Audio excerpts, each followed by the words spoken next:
This is NFL Chaos with Jeremy. I am the chaos. I bring the chaos, but I don't do it alone. We got a very special guest tonight. And when I come back, we're going to introduce that special guest along with my co-host right after this. I would regret it if people look back at the first episode and you weren't on it. Yeah, well, I like that. It's called forward thinking. We have one of the worst beats in the world. We do. Our beat is horrible. Connor could shove that article up his ass. And then I went to that game, and I was like, this is the greatest team I've ever seen in my life. I'm a Jet fan. This is going to be the greatest run ever. Yeah. No, because if they take Aquanu, I'm not complaining.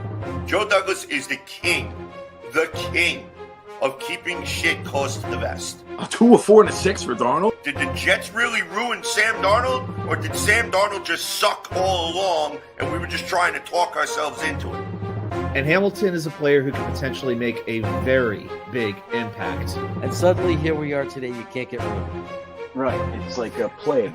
Joe Douglas was hired because he's not those general managers. Okay, Luscious. Somebody is going to fall just like Elijah Moore did, just like Michael Carter did. You know, what would, if you had one sentence to say to Joe Douglas, what would you say? So you would say, you had me at hello, and then give him a big old wet one right on the smack.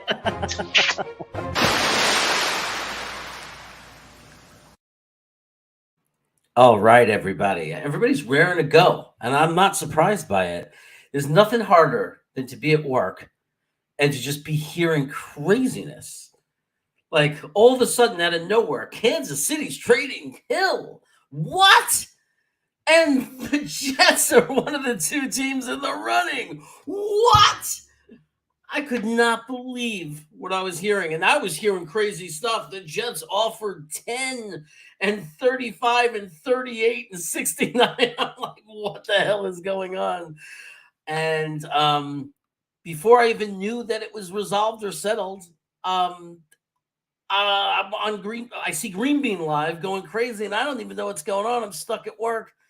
Anyway, it was a nutty day, but we're going to get down to it. Let me start by bringing in my co-host. You all know him. You all love him. Wacky. Yep, okay, sounds good. All right, I like the idea. I like that idea. Okay, thanks. All right, sounds good. Oh, hey guys, I'm here at work at the New York Jets leverage department. I'm on the phone with the Tennessee Titans. They're having a little trouble working out a contract with A.J. Brown, so they gave me a call to see if they could create some leverage, following in the footsteps of many previous Jets who we wish Jets in some cases, but, you know, Reggie White in 92, Belichick in 99, Winfield in 04, Kirk Cousins in 18, Anthony Barr in 19, add Tyreek Hill to the list. So I'm just going to get working with Tennessee to see if we can create some more leverage. So. Oh, go ahead. See if you could break our hearts again. The frickin' leverage department. That's what we've become. We're the kings of leverage. But anyway, you know what? The Jets may not have been able to get Tyreek Hill, right? But I got my guy. And I cannot wait to introduce my special guest. I can't believe he's on this show. I'm so excited. He is absolutely a star. He is the best there is and the best there's going to be. He's the future of New York Jets content. But he already is New York Jets content. Ladies and gentlemen, I give you Jude. And I forgot to let him in. Hey, that was anticlimactic. Hey, thank y'all for having me on tonight. We're gonna have a Good to have you. fantastic show, man. And that one show was great. Y2K, that was awesome. It was awesome right there. Let's see who we got ready to go. I got a person who's ready to take bullets for me. I appreciate you, J. Cole. Follow me to the gates of hell, baby. We got Y2K, who's here on the show and in the chat, as is Jude. J. Cole Dark Soldier, what's going on? Eric Craig is here, Buffalo Jets fan who was just on with you. They had a great draft, had some great conversation. Nick Nessie, one of my great supporters, love him. He's a no BS kind of guy. Dark Soldier, again, Harry, what's going on? Everybody's here. The mess is here. And man, who else? Anybody? Man, they're all chatting so much I can't keep up with it. We do have our guy.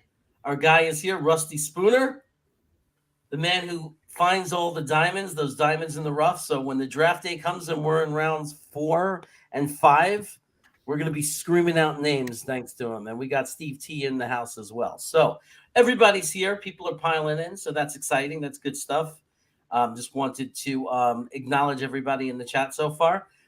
But let's get to our guest. Oh, let's say, hey, what's up, Matt? Let's get to our guest. We're excited to have him. Jude, let's start by saying, for those of you who, most of you know him. If you know me, you know Jude. But I just found out he's in Louisiana. And it brings the question I always ask every time we get a guest that's not from the New York or tri-state area. It's the natural question. How did you become a Jets fan? All right, so Madden. It might be crazy, but Madden is the reason I became a Jets fan. You know, we're from Louisiana, so my brother's go-to team would always be the New Orleans Saints. And because he's my big brother, he wouldn't let me have the Saints. That was the only NFL team I knew. And, you know, before playing Madden, I had no idea what the NFL was. I was just playing Skylanders and whatnot. I had no idea what it was. And so he's just like, come on, play this video game with me. I'm just like, sure, I love video games. Why not? He's just like, I'm the Saints, pick a team. My favorite color was green, and I picked the New York Jets. And sure enough, all of this happened. I just known to just stick with the players. They had a Jets game on TV or something. My brother had Jets football cards. I'm just like, hey, that's Chris Ivory. That's Geno Smith. I know who these guys are. And that's how I became a New York Jets fan.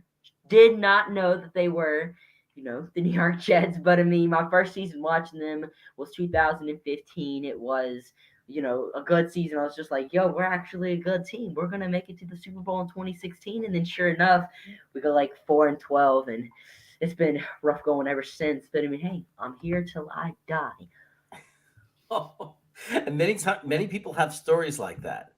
With, you know, when they became fans, they were an exciting team. And then, you know, Nick Shine was saying the same thing. He was like, this is great. This is going to be a great team. And then he kept watching, and it's like, nope. I've got a story kind of in the same vein. So when I was still living in Chicago, I went to this church in the west suburbs of Chicago.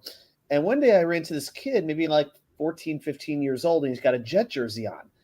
I never see Jet jerseys where I was living. It was all Bears and a little bit of Packers, you know. So like I had to go up to him. I said, dude, are you a Jet fan? And this was around 2016-ish. And he said, yeah, I'm a Jet fan. I'm like, how'd you become a Jet fan? And he said, well, week 16 last year, they were playing New England in that game. It went to overtime, and I remember they scored the winning touchdown. You know, I was trying to figure out a team that made sense. And my brother said, you pick your team from one of these two teams. He said, okay, whichever team wins, this will be my team from now on. I'm like, I think he said his name was like Elijah or something. Like, Elijah, you could still change your mind. I was trying to talk him out of it because I felt sorry for him. So it happens. And to answer Eric's Craig, I'm in South Louisiana, by New Orleans, Baton Rouge area, really down south. But I mean, hopefully that kid had a change of mindset. It was a rough going for him. Must have been. At least he has a player named after him, though. You know, it's funny. I now every time I see a hurricane going towards that Gulf, I'm going to worry about this kid. Like, Jude. Save Jude. Now, Jude, what made you? How did you get involved in the Jets YouTube content? Would you say it was the Jets and being a Jet fan that pulled you in, or is this a separate passion that you have, like wanting to go into this maybe professionally as a broadcaster or something like that? Well, I'm from Louisiana, so it's like no one to talk Jets with. And you're seeing guys like Matt O'Leary, Jets Talk, make all these Jets videos, and it really inspires you. You would watch one of your videos, and you always have all these you have a million thoughts buzzing around in your head, and it really gets you thinking. I'm just like, you know what? I could do this. I could do this. I can make my own Jets videos. But I mean, I've always had like a YouTube channel. I've always been involved in this YouTube type of thing. I've always wanted to have a channel. It's just something that I really like to do. I enjoy editing videos. I enjoy making thumbnails. It's just something that I like to do. It's a good hobby of mine. And I realized, well, I want to talk Jets. I feel like I have some good opinions to share with the community, and I want to do YouTube. I'm going to just do that and see where it takes me. And sure enough, now I'm appearing on shows, podcasts, and it's been really good. So yeah, that's just how I got involved and whatnot. But I mean, I would, I didn't really have a future or envision a future for myself in broadcast before this. But I mean, because of the YouTube, it's kind of envision a future in my mind. And now for my local high school, I'm going to start doing broadcasting jobs with them soon. Like in a couple weeks, 2-3 weeks, going to be start doing some of their baseball games, broadcasting the football, basketball games and whatnot. So I mean, never thought this would take me here, but now I'm appearing on shows and going to be broadcasting games for my local high school. So I mean, hey, everything's going pretty good. That is unbelievable and amazing. I mean, you found a passion. I love it. I think it's great. I think you should keep doing it. I got a friend here, Rural Life with the Ross. Their kids all went to the school I worked at, so they were all my little kids too. So I stay in touch with them. One of the best families I ever worked with. So anyway, that's exciting, man. I like that. It's like when you discover it, because it was so organic how it happened for you. I didn't have anybody to talk Jets with. You get on and you start talking Jets, and you get this great reaction from people, and you realize, hey, maybe I'm onto something here. Maybe I organically found something that I love and I'm good at. Yeah. And that's how it works, man. That's how that's like the best way to find a path. Adam, what about you? How did you get into this broadcasting thing and everything? No. It's actually weird because, as some people do know, I actually was a sports writer for about 10 years in Chicago, mostly doing prep sports, college sports. I mean, that was always what I wanted to do. Of course, I was going through the downsizing during the recession when a lot of jobs were eliminated. And, there really weren't the options then that there are now in terms of online content and things like that. It just wasn't anything I really considered. I was thinking, oh my gosh, I'm getting older. It's like, how much more can I really invest in this? All of my teams being so pathetic. But I did do a little bit of college broadcasting. I would do camera work for my college basketball team while doing some play-by-play at the same time. It was so like caveman. I was trying to do a little bit of everything. I mean, forget trying to edit. I mean, it was like I'd be doing the camera up on the track, the above ground track that was above the basketball court, while doing mic work and trying to figure out who this player was, who that player was. It was crazy. I think there's a reason they probably burned the videotapes. And yes, I said videotape because I think it was on a VCR recorder. So that shows you how far back I go, Jude. Okay. But it's always been something I've loved to do. I've always loved writing, being in sports and things like that. And having the chance to do this, I mean, this is fantastic. We got our own little crazy community here.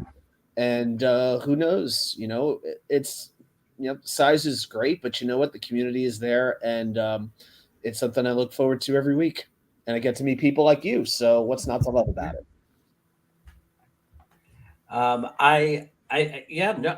It's funny because we all have the same roots on why we're on here, right? I'm sitting in Sacramento. I have very few people to talk about Jets with.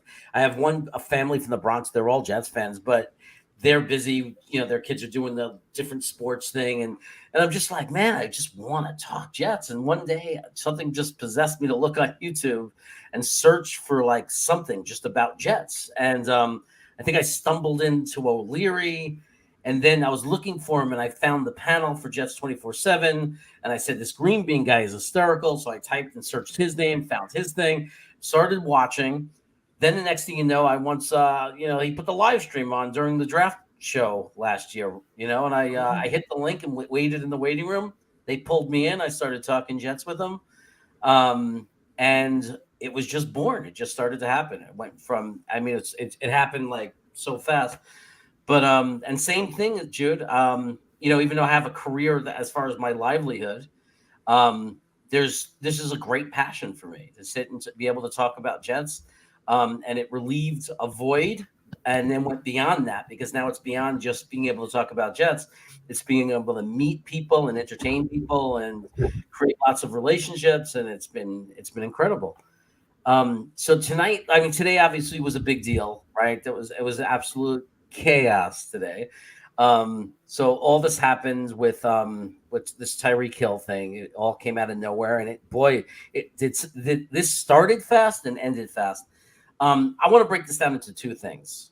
First is how we feel about the trade. Did we want it to happen? How badly did we want it to happen? How big did we think the price was? That kind of thing. We could just talk about that.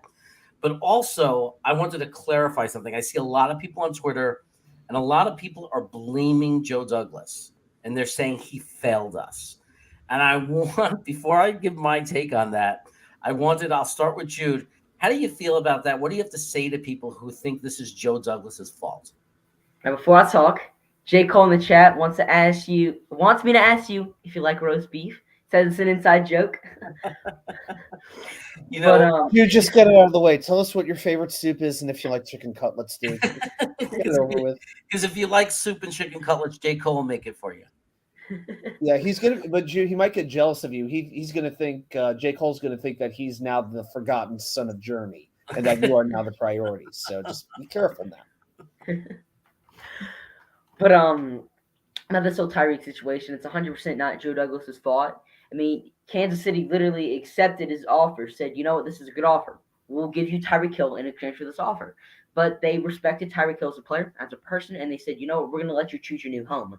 And because Tyreek Hill doesn't want to pay income tax, because Tyreek Hill is from Miami, has a house in Miami, trains in Miami, and probably just likes warm weather in South Beach, he wanted to be a Miami Dolphin. And the past 2 seasons, Miami has had a winning record, and the New York Jets haven't had one since 2015. So you really can't blame anyone in this situation except for the old New York Jets teams, because in reality, Tyreek Hill just wanted to go where it's from.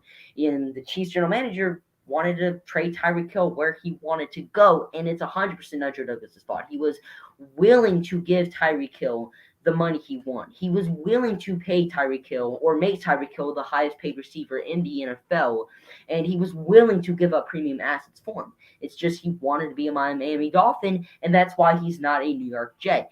I mean, it sucks, but I mean, it's the truth. I mean, Joe Douglas did absolutely nothing wrong, and there's no reason to why we should be giving him hate.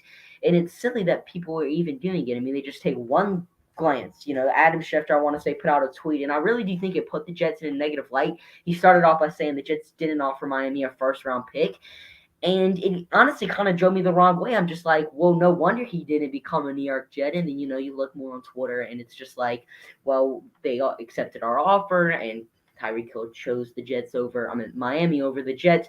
So no one's really to blame right here, except for really the old Jets teams that put us in these bad situation and whatnot. Yeah. I want to say hello to Sneakers to Boots. Good to see you here, buddy. Glad you can make it. And we're all going to hope he sucks now, obviously. He didn't want to be a Jet.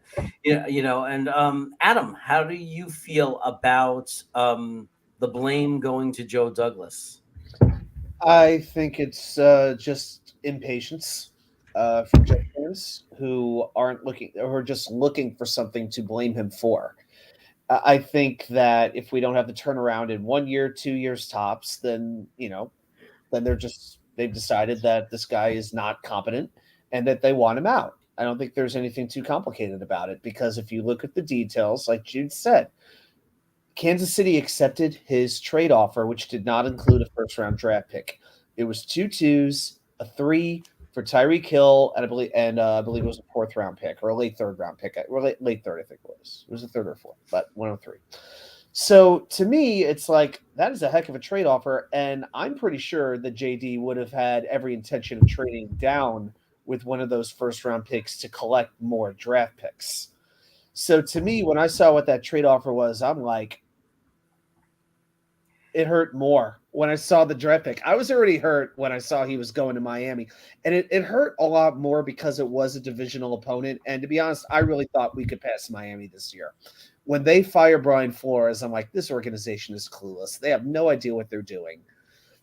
And getting Tyreek Hill for them, it's a game changer. That is a move that changes your perception in the eyes of other players and around the league. And it showed me again that, for whatever it's worth, we have not turned the corner despite having a great draft, despite having at least one good offseason, despite having a new coach that players want to play for. We are not there yet. It's going to take another amazing draft, and it's going to take a good season because we have to show the world that we are not a joke anymore. And that only comes with what happens on the field. Yeah, I was just taken aback that, I didn't have the details at first. So I'm like, okay. I heard all kinds of crazy things. Like they were giving number 10, number 35, number 38, that whole thing. And I started to flip out a little bit because I was like, wait a second, I understand this is a star player, but there's got to be a limit. My problem always comes down to every once in a while you get superstars in free agency and you pay an exorbitant amount of money. Like let's say he would have been a free agent. It would have been hard. I mean, not that I would have been excited, but if he was a free agent and we signed him to a $30 million a year deal, I would have said, this is great. We got a star. But also it would have been, ooh, that's a hit. 30 million. What do we have left for other positions? We got a lot of holes. We're still only in the second year of a complete rebuild. I would have concerns. Then when you tell me we're going to give up 35, 35, 38, and 69, we're going to give up these 3 picks, and we're going to have to pay 30 million. Again, no matter what, I'm going to be excited when this kid suits up, right? When we have this wide receiver on the field with Elijah Moore and Corey Davis and the 2 new tight ends and Tomlinson, and it's no way that's not exciting. There's no way that's not exciting.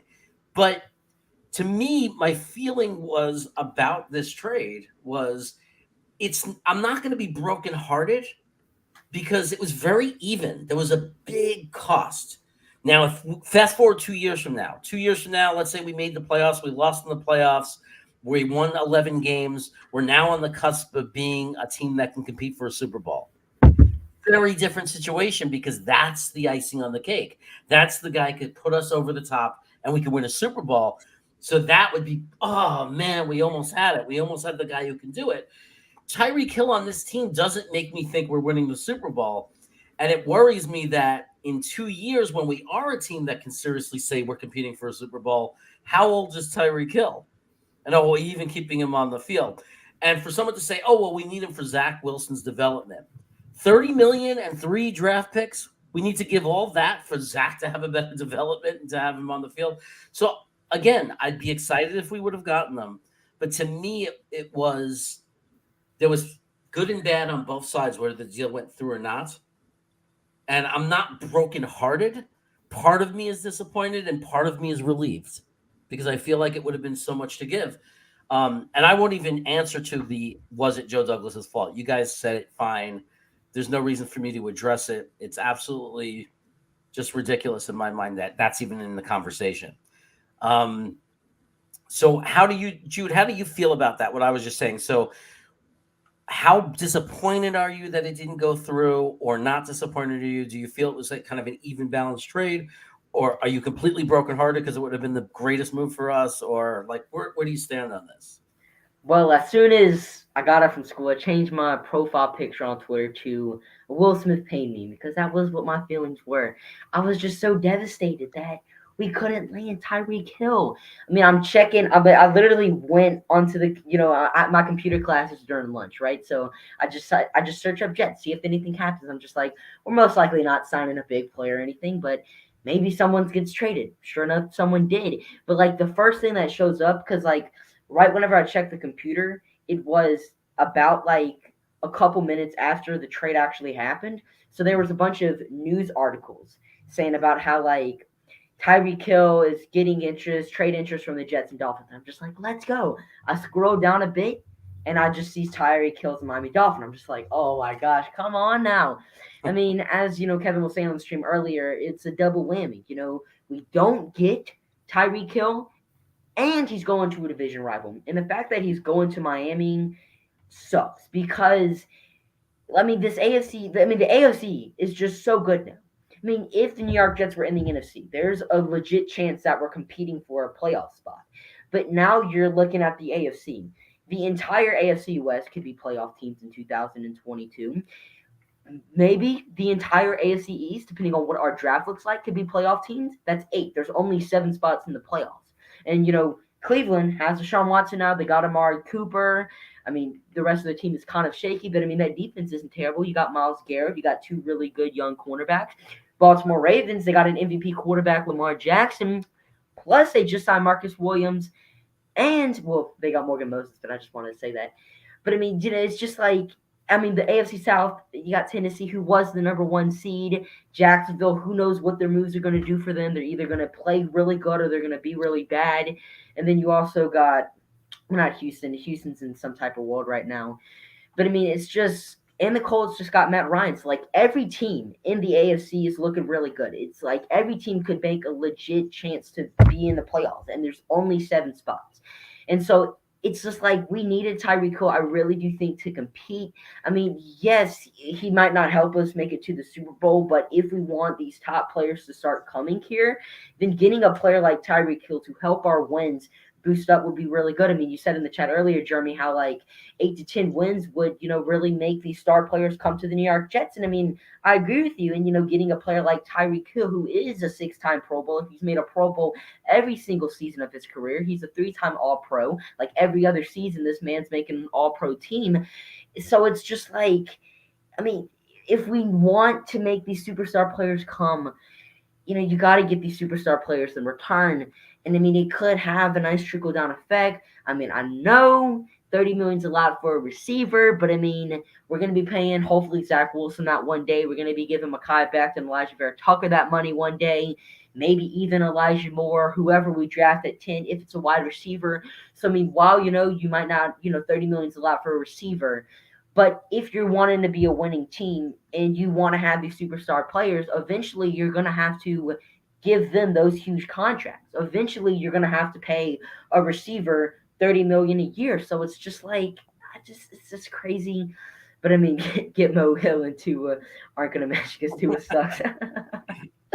His arm talent definitely is not the thing. Got that noodle arm.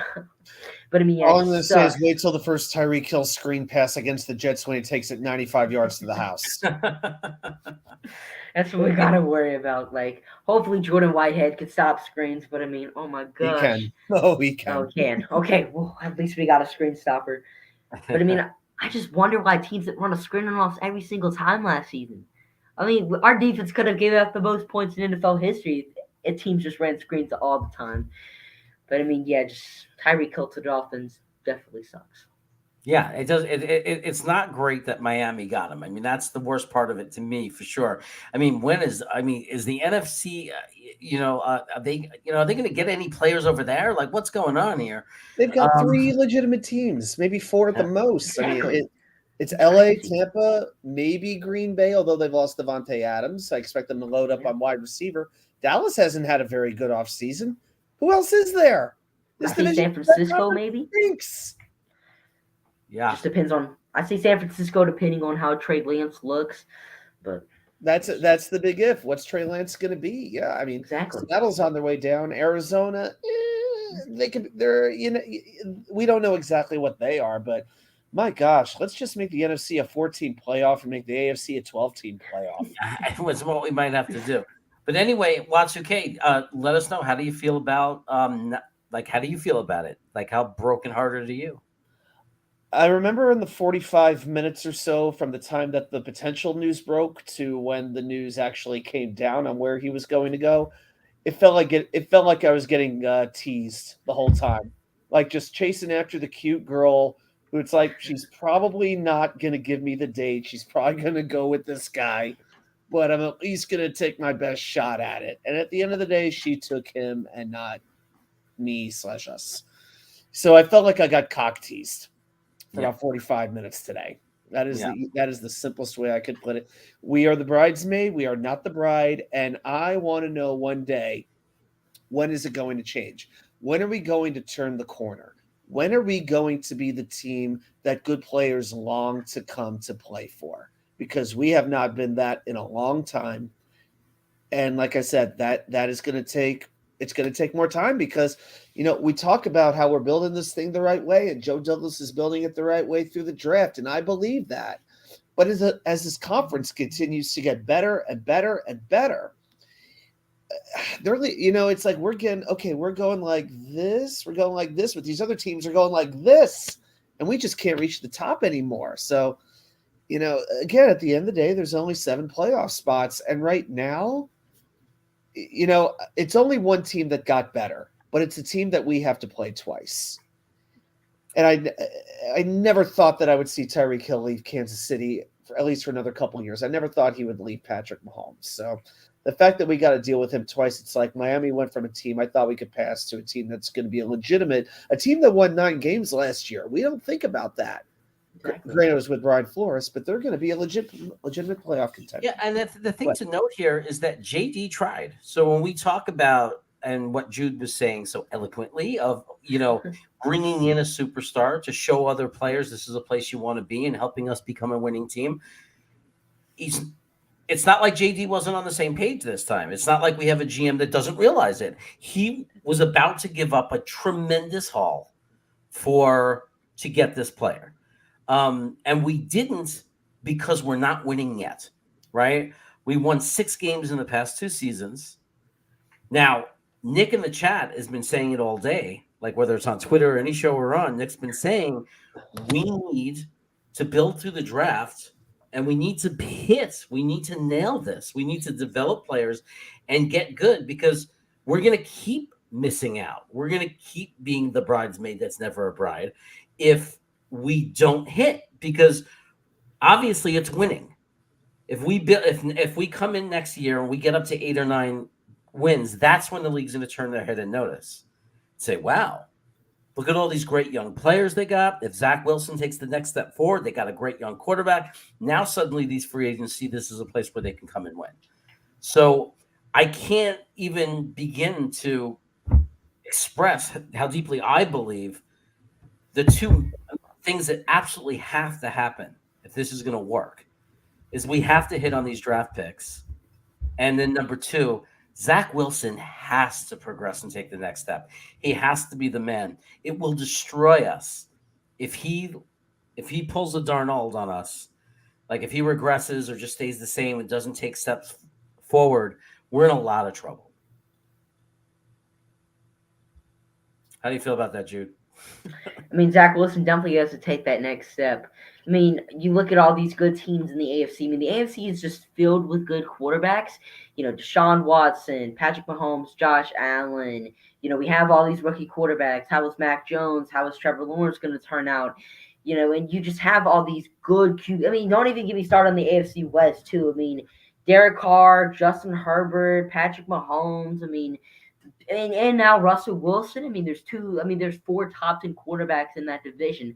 And, you look at all these good teams who have won the Super Bowl in the past. They've all have, good quarterbacks at the helm. The Rams, they have Matthew Stafford. The Buccaneers, they had Tom Brady. So if we really want to be a good team and if we really want to start pulling all these superstar players, it all starts at the quarterback.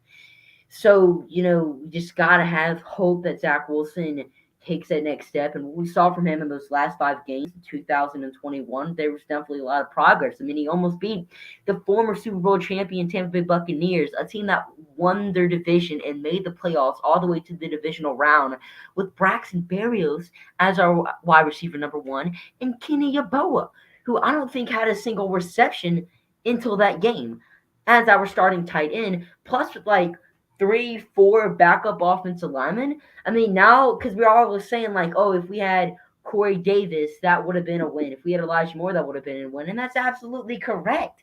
And now that we have Lincoln Tomlinson, we have a healthy Mekhi Becton coming back. We have George Fant coming off of one of the best tackle seasons in 2021. And then, whatever receiver we draft or possibly acquire, because who knows, Justin Jefferson might be the next receiver traded. So it's just, not saying that's going to happen, but no one thought Tyreek Hill was going to get traded. But it's just like this team is definitely suited up for success. And we could definitely take a Cincinnati Bengals type leap.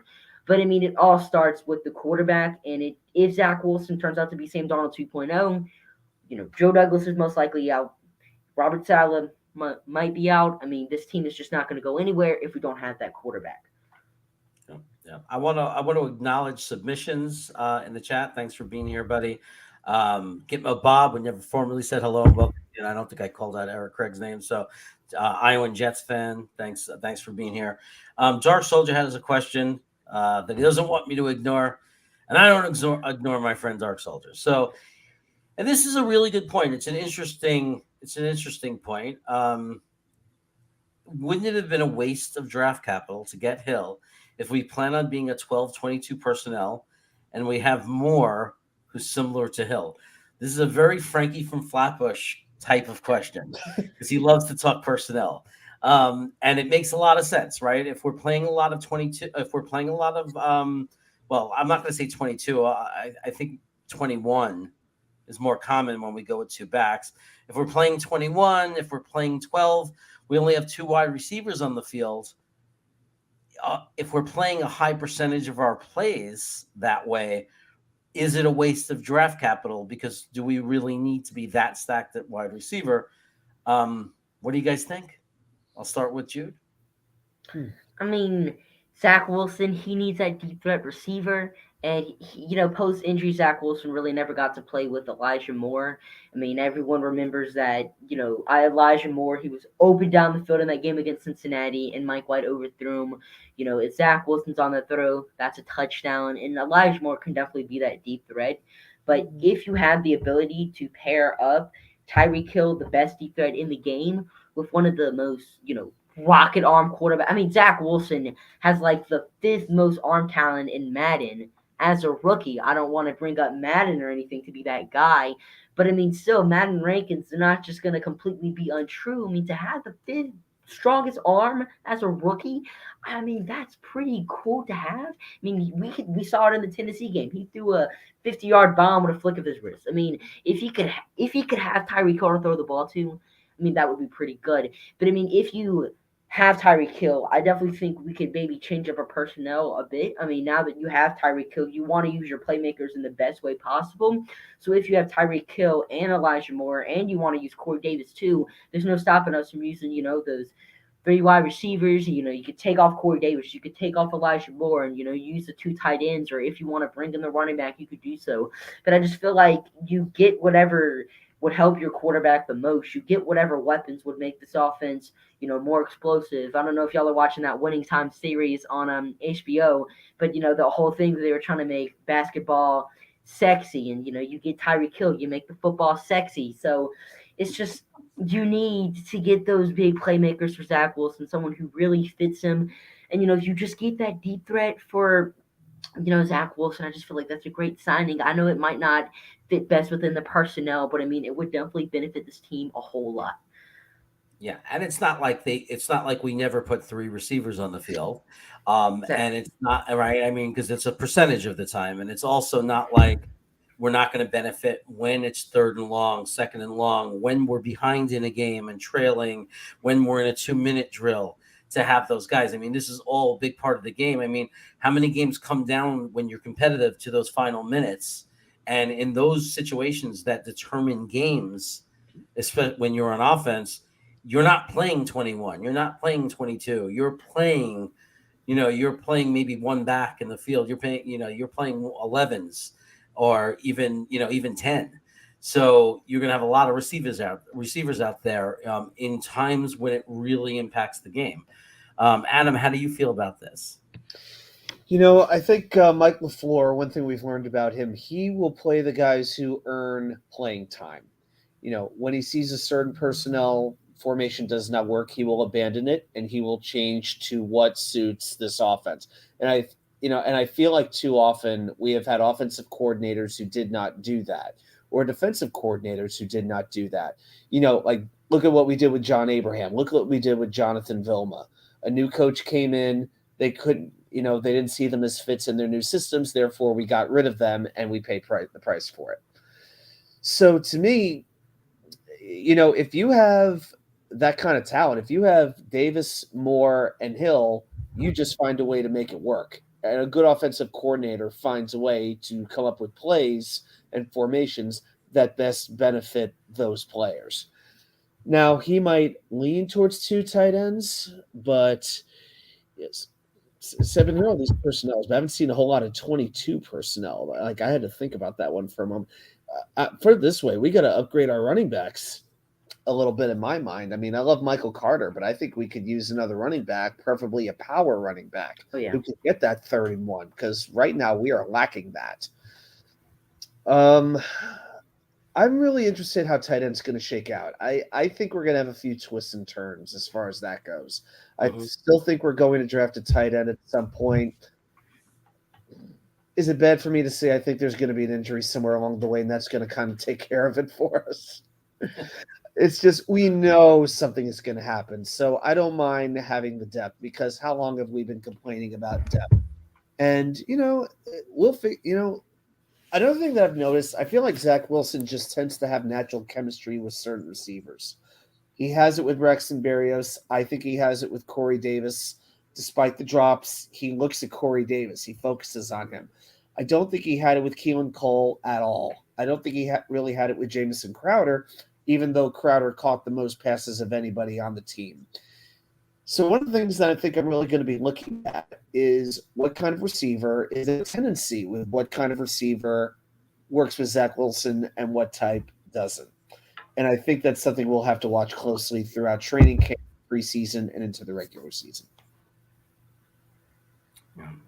And I agree. I agree with the drafting a tight end. I don't know if we're going to go high with the pick as much as the urgency was before we made these signings, but it's such a deep draft in tight end that, and there are so many guys that could be there in the 4th and even 5th round. It's hard to imagine that we're not going to throw another person in the, a kid in the room for the future, because both of these guys, in 2 to 3 years, at least one of them might slow down and not come back. One of them might still be very good, a good veteran guy to keep around. But out of the 2, out of Conklin and CJ, we don't know what it looks like 2 to 3 years down the road. And this is when you start, you have a deep draft. This is when you take advantage. You get a young tight end in that room. And as those guys get older and through these contracts that we signed them to, maybe we hit on whoever we pick and you get that young tight end to come in and be your guy for the next 5 years, 6 years. Right, and in the mock we did earlier, we had Charlie Kohler. He was our last pick. I know Greenbean really likes him, but Charlie Kohler, he's a pretty good tight end. I want to say he broke a lot of records at Iowa State. A bunch of receiving records there. So he's definitely a guy to be on the radar for him. And Zach Wilson, he was working out with Corey Davis too in Tennessee this past week. So I feel like that's definitely his wide receiver 1. But the tight ends, or not wide receiver number 1, but the wide receiver he has the most connection with. But the tight ends, I just really like that we added a lot of guys. CJ Uzomah, Tyler Conklin. It's just, I just like that we gave Zach Wilson his big body targets. And the best part is both of them can block too. It's not like we're just getting 2 Mike Gesicki's out there. We're getting 2 extra offensive linemen along with 2 extra people that we can, use as receivers. So, it's pretty good. Cool. Now, submissions, it's an interesting thing to think about that not a lot of people have talked about is what do you think for Miami? Like, if you're a Miami fan, are you happy right now? Do you think this is the right move for them based on their situation and based on their team? Stephen Ross is crazy. I think it's a sign. I think it's a proven fact. He's one of the craziest owners in football, and that is saying a lot when you factor in Daniel Snyder and Jerry Jones. But you know what? Keep in mind, their backup is Teddy Bridgewater. If Tua isn't working out, they're not going to hesitate to play Teddy Bridgewater. I'm confident. And let's be honest, we know some Jets fans have a certain hard-on for Teddy Bridgewater. Just look at social media. It's like they got an obsession with him, So, but at the end of the day, they added a fantastic left tackle. They kept Emmanuel Ogbah as a pass rusher. They have an excellent secondary. And they upgraded wide receiver. They upgraded running back. Offensive line was a weakness. They took care of it. It certainly seems. So to me, I feel like Miami's had a pretty impressive offseason. Now, the question is, what kind of coach is Mike McDaniel? One, and two, is Tua, has he maxed out? And at the end of the day, what are the two most parts of a football team? It's really the quarterback and the head coach. So while I definitely believe Miami has upgraded at many different parts of their team, the quarterback and the head coach are still two huge question marks. I could see them making the playoffs this year, but like I said earlier, they won 9 games. But is this coach anywhere near as good as Brian Flores? Let's find that out. Okay. How do you feel about it, Nick? I mean, Jude. I say Nick because he's all over the comment box. But anyway, Jude, what do you think? If you're a Miami fan now, what are you thinking? How do you feel today? I mean, I'm feeling pretty good. Miami last night, they signed Teron Armstead, arguably the best free agent on the market. You get a guy to protect Tua Tagovailoa. Might not be his blind side, but you still get a player to protect him. And then you have like the fastest team in the NFL. Jalen Waddle, Tyreek Hill, your top 2 receivers, and you have Raheem Mostert in the backfield. The thing is can he stay healthy? But he's still super fast. And if I'm a Miami Dolphins fan and we traded for Tyreek Hill, I would be ecstatic because we're getting a top receiver in the NFL. And you also have a first-round pick in this year's draft. Miami gave up pick 29. They still have, I don't know whatever their other first-round pick is, but they still have that pick. Oh, never mind. Did they trade that away? Their first-round pick. Yeah, they did trade that away to Philadelphia. Okay, never mind. Scratch that. But, I mean, still, you still have a lot of good picks, not good picks. You still have a lot of weapons for your young quarterback to you definitely laid out the plan for him. I mean, it's basically what we're wanting to do for Zach Wilson. It's what we wanted to do for Sam Darnold. It's, you surround your quarterback, your young quarterback with talent, and you hope for the best. And Miami's definitely doing that for Tua. It's just, is he going to succeed? I mean, if I'm a Dolphins fan, I'm happy because Tua, it's not like he has a noodle arm, but he has a winning record as a starter, and he wasn't completely awful. I know he's not the amazing, but he has a winning record. I mean, maybe that winning record is just because he played a lot of bad teams, but it's like you give him the weapons, and he's shown flashes, and maybe those flashes turn into reality now. But, I mean, if I'm a Dolphins fan, I'm definitely happy with this move. Yeah. Yeah. And when you say it like that, they sound pretty dangerous. I mean, I know going into last year, the concern more was, and I'll never forget Frankie saying it because he was all over the chat saying it a year ago. He was all over the chat saying they have more holes than Swiss cheese in their offensive line. That was the issue. And apparently they've addressed that issue. So it's just a question of quarterback and a new coach, but everything else seems to be in place. And if Tua can, if he takes a step forward, and they could be very dangerous. And Bridgewater, he had it going well in Denver in the beginning of last year. So if they could if the quarterback and whoever's playing quarterback for them, if they do their job, the weapons are certainly there. And that's the thing with Miami. They always seem to have good backup quarterbacks. Fitzpatrick in 2020, Jacoby Brissett this past season, and now Teddy Bridgewater. I mean, if I was Tua, I would kind of feel a little insulted by that. But, I mean, it's smart doing by Miami to just get those good backups. Yeah. Yeah. And now Nick comes in and says, we have no margin of error. JD has to have hit a grand slam in the draft. And, Salah has to do better job in preparation and game changes. I think that Salah will. I mean, he's a rookie coach with a rookie offensive coordinator with not the most experienced defensive coordinator. So I think they grew and progressed as the year went, just like Zach did. Especially LaFleur in the box was a big move. So I agree with the draft, which is why I think we can't reach. I really think we have to play position value. We have enough holes to do it. It's not like we need only one specific area in helping this team. So, and we've had Nick Shine actually say it on the show a couple of times. The real important thing here is the critical thing is we have to hit on our picks. We have to hit. I don't want to reach for a position and miss when we could have had an impact player in a different position. Maybe not, the perception wasn't that it's not as of high value or it's not that as much of a high need, but we can't pass on stars, right? If we have a guy that's clearly above the rest as potential as a prospect, at least on JD's board, he can't just say, I'm going to ignore this guy that's on my board that's so much higher than everybody else to go for a different position and take a risk and reach. So I agree. I agree. He has to nail the draft, and I think the way we're going to have to do that is we're going to have to be very careful about taking the value, the right value where we pick. And if it's not there, and the best value is in positions where you don't have the need, then you trade back, right? And you build your draft capital. What do you think about that, Jude? Number 4, I say J. Cole wanted me to ask Y2K if No. you like rice balls. So Just stop. Just stop. I'm ignoring the chat hey, right now. he said he subscribed for There's a few people Untitled talking about me channel. right So now. And J. Cole is a new fan. no, we're not going there. But I mean, yeah, Drew Douglas definitely just has to hit on all of his draft picks, and I feel like it's an interesting discussion because a lot of people are like, Jets should draft Sauce Gardner. All this talent is in the AFC. We have to face Miami Dolphins with Tyreek Hill and Jalen Waddle, Mike Gesicki, Raheem Mostert, all those players twice a season. So we should draft Sauce Gardner. But then at the same time, where do you draft him? Because you need an edge rusher at 4. You need a wide receiver at 10. And it's just interesting because do you take a cornerback after we signed DJ Reed, gave him $11 million a season, after Bryce Hall had the season he just had, after Michael Carter had the season he just had?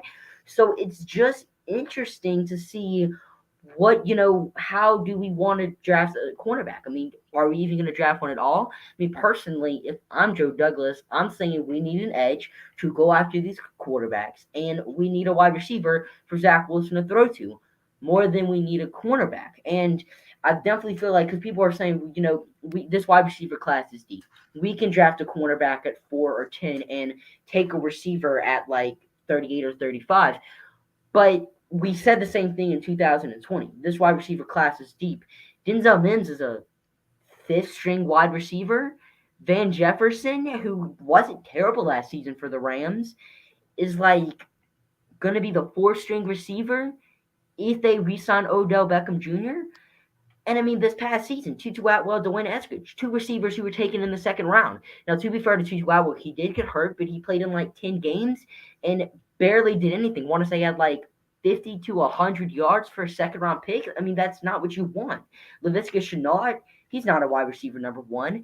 I mean, T. Higgins, Michael Pittman, they hit, but they're not wide receiver 1 material. Bengals have Jamar Chase. Is Michael Pittman really a wide receiver number 1? That's debatable. But it's just like, if you want the best receiver for Zach Wilson, you take one at 10. And yeah, this receiver class is deep, but we say the same thing about so many other receiver classes, and players picked in the 2nd round really aren't doing too much in the NFL. I mean, you look at all those receivers in 2020 who were taken in the 1st round. Justin Jefferson's a top 5 receiver in the NFL. CeeDee Lamb's doing really good. Henry Ruggs would probably be doing good if, that didn't happen with him. And I mean, Jerry Jeudy, he had the injury, inconsistent quarterback play. And so, you go after the receiver in the 1st round. You take your biggest need right there when you have it, when you need to address it. And I just feel like that's how you land on your picks. I mean, I'd say even drafting a cornerback is a reach, just because how are you going to get your receiver? So I love it. It's so true. Interesting little statement from Iowa Jets fan. He listens to the Levitard show. What are you doing listening to them? I'm just kidding. They're based in Miami, and they were kind of confused about the move. Okay, so that's interesting. You never know. Like it's that's the only time I get tempted to visit the other team YouTube content providers, because you kind of want to see the reaction of what's going on, but it depends on which content provider, because they're just fans, right? So you can get, it can be completely mixed. They might be confused about the move, but there's no way when those guys come out of the tunnel, you're not excited to have a guy like Tyreek Hill on your team. I mean, there's just no way not to be excited about it. He's a big play receiver. He makes tremendous plays. I mean, over the last 6 or 7 years, we've seen crazy things out of this kid. So, it's it would have been exciting for us to have a player like that, but that's not the way it turned out. And but again, at the end of the day, this was something that just popped up in one day. It didn't ruin our future or our plans. It didn't change anything so dramatically that it was like that's what our whole plan was built around for the past 2 years. This was just something that happened. It was an opportunity. JD took it and went for it. It didn't happen, and now he goes back to whatever he was planning, a day ago or 2 days ago. And that's that. Let's see. You'd still like to take Ruckert at 69 if he was there. Would you still Maybe. Adam, like, how do you feel about that? Would you still use the 69th pick on a tight end if a guy like Ruckert was there? I was really wanting tight end with a premium pick, with a second round pick, but at this point, I'm more comfortable picking one who's a little bit more raw, who could start off as a third tight end and maybe work his way into a little bit more prominent role as the year goes on. So that's one of the best things I think that came out of free agency is Joe Douglas took away the vast majority of our glaring needs, whereas we're not desperate to draft a certain position in the draft. Now, there are some things that we absolutely still need to get. Linebacker is one thing that has not been addressed in free agency and needs to be addressed in the draft. I'm not saying first round, but I am saying it needs to be addressed with a relatively higher pick because we need a starter. I'm sorry. I don't think CJ Mosley is long for this team. I think he has 1 year here, more year here, 2 at the most, and we're going to need a linebacker at some point. I know it's not the most important part of the defense, but it will matter. C covering tight end, C covering screens makes a difference. Stopping the run. Need I remind us how horrible we were against the run last year? But the bottom line is this: we all want the best player at each position, but at the end of the day, we have 2 first-round picks. And we have 2 fifth-round picks. We have some good picks in the mid rounds, and we have to figure out where we can use them in a spot that makes sense. So to me, if we didn't address wide receiver, I'm going to be honest, Jude, if we didn't address it in the first round, I would not be brokenhearted over it. I absolutely think we need to address it, but am I going to be – I'll put it this way. At the end of day one, half of Jets Twitter is going to be freaking that we didn't address position, you name it, in the first round. It'll be like, oh my God, we didn't get a quarterback. Oh, we didn't get an edge rusher. We didn't get a wide receiver. We didn't get a left-handed long snapper. Somebody's going to be having a conniption. Okay. So to me, I trust this process right now, and I don't say that easily because I've seen how this draft came out when Saleh and Douglas worked together. The scouts were on the same page, and the scouts could communicate with Joe Douglas, which was not the case under previous regimes. So I think they have their plan, and I don't want to be too reactionary, but I would not be I'm almost wanting to draft Gardner even more now because of what's going on at wide receiver. I'm almost wanting Gardner more than I did even 24 hours ago. That's how I'm feeling. How do you feel about that, June? Because that feels like a pretty good point about Gardner after what just happened. I mean, look, if we draft Sauce Gardner, I'm not going to be mad. I mean, it's Sauce Gardner. He was a beast in college. I'm just, looking at the team, and I'm just trying to fill as many needs as possible. It's just, I just think we could fill much more without taking a cornerback. But now that we have Tyreek Hill and Jalen Waddle and Stephon Diggs and, all these receivers in the division, cornerback, it's kind of a little more of a need, but it just depends on how Joe Douglas and Robert Saleh feel about, Bryce Hall and DJ Reed. Do we think these guys are CB1 and CB2, or do we need to add more? Do we need to draft Sauce Gardner?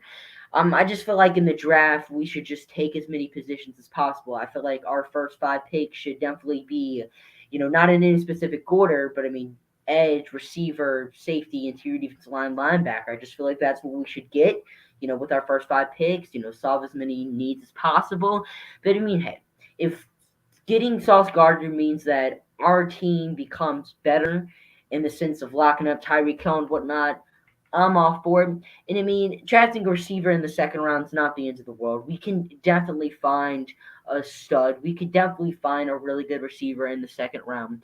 It's just, we'd definitely rather one in the first, but I mean, getting one in round 2 would not be the end of the world for me. I would not stop liking the New York Jets. I would still be making content.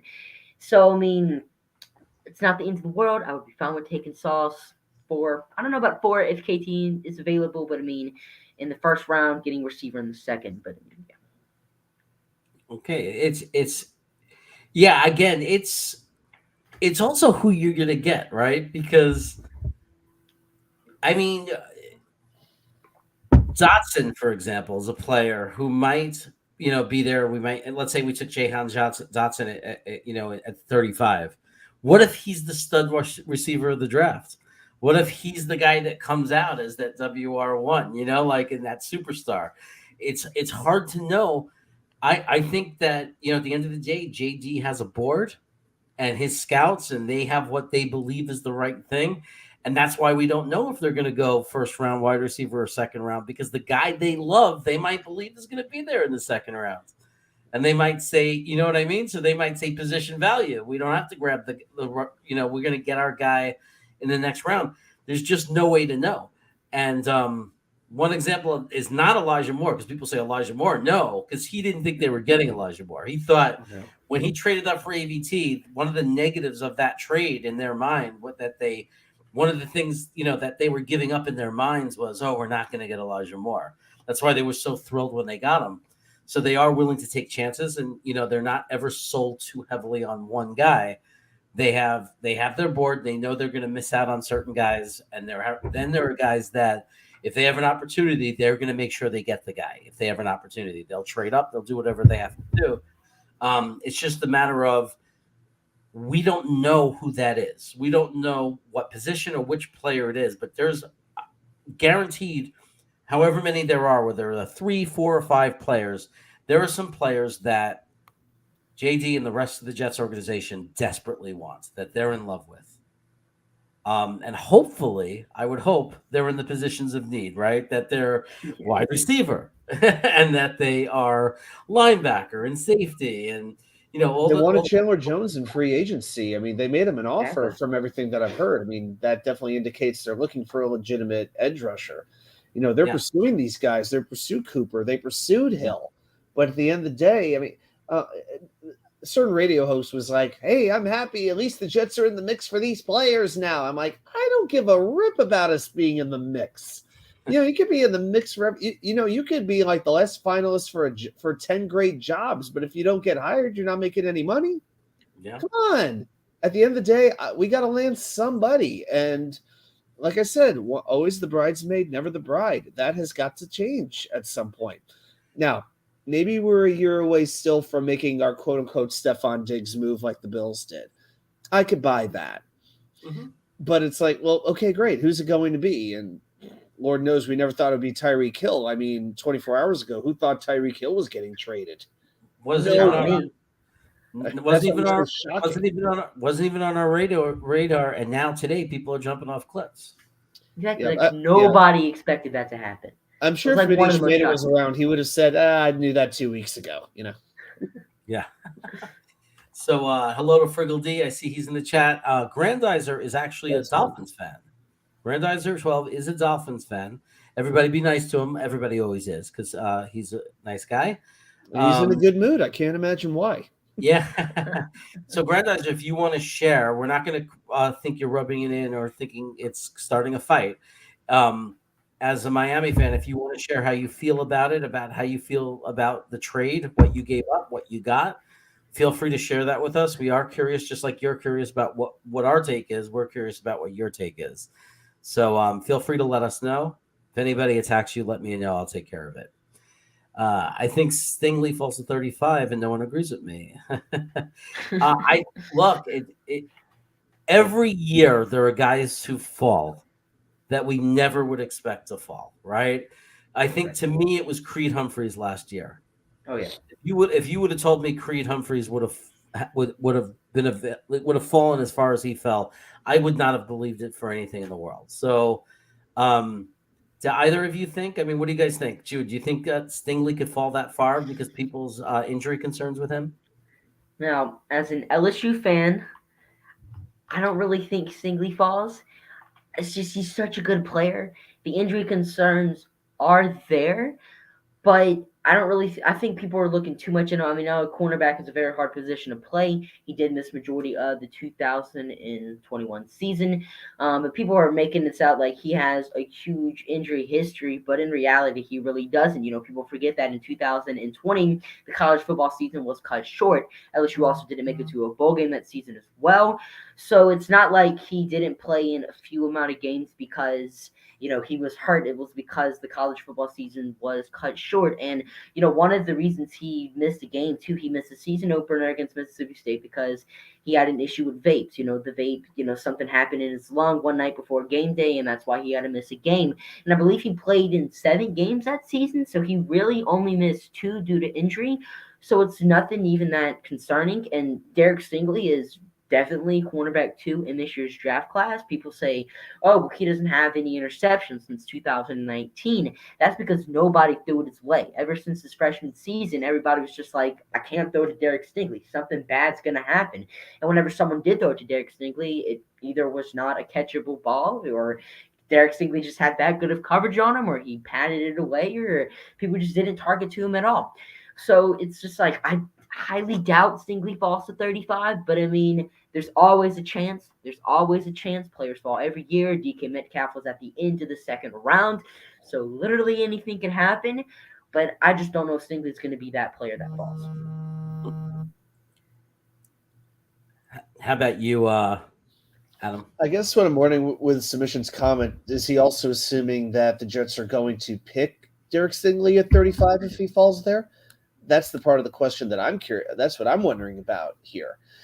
For me, we are not in a position to take players with an injury history, especially this. The perception is the perception. Now just remind me, has LSU, is their pro day coming up soon? To be honest, I'm not entirely sure, but it hasn't happened yet. I know that, and I do know that Derek Stingley is working out at the pro day. I want to say he's working out at the pro day.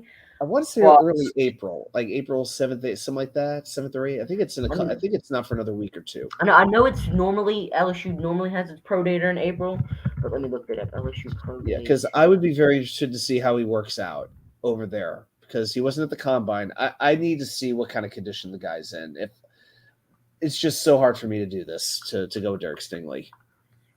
So looks like it's April.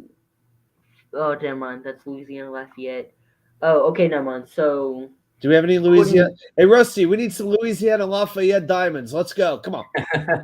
So, according to Yahoo Sports, pro day is on April 6th. Okay. Yeah, to me, it's just there's too many other things that we need to address. I just cannot go with Derek Stingley. I feel like that's a team. That's for a good team who could use a cornerback to round out their secondary. The Jets are not a team that are in a position to pick a player like this. I'm sorry. Can't do it. Yeah, I mean, look, if he was there in the second round, in a heartbeat, but in my opinion, like if for some weird reason he slipped that far, only because when he's healthy, he's so special, and I think people are just forgetting how special he could be. I understand why you don't want to take, and I understand why JD and a lot of GMs in the top 10, like with 4 or 10, you don't want to take a risk on a player, that you're not sure about health or whatever. And again, you don't want to miss. You don't want to take a guy that ends up hurt. Misses because of that. But I think when you start talking about 35, 38, and I'm not saying it's going to happen because I don't expect it to happen, because I think even before then, you get to a part of the draft where the value, the ceiling is so high, the potential is so high that it becomes worth the risk at a certain part of the draft. And I think that's still in the first round, obviously, for Stingley. He's just, when healthy, he's so good. The potential for him is just so high. He could literally be like a Hall of Fame cornerback. I mean, he's that special. And I'm not predicting that. I never predict someone to be a Hall of Fame cornerback, but I think he can. Just the way he came into college, like his freshman year, was just like nothing I've seen. In a position like that, it's very rare. At that level, in a program that plays that level of competition, for someone to step in that position and play it so well and be so dominant is just such an exciting thing. So it's to me it's a no-brainer. If I think the world went nuts if he was there at 35, and I would grab him, but I don't think he's going to be there. The other LSU guy I like is the kicker, because I like the kicker for LSU because he's battle tested. So if we traded down or somehow picked up a 6th, 7th round pick and we took York, I would be completely happy with that.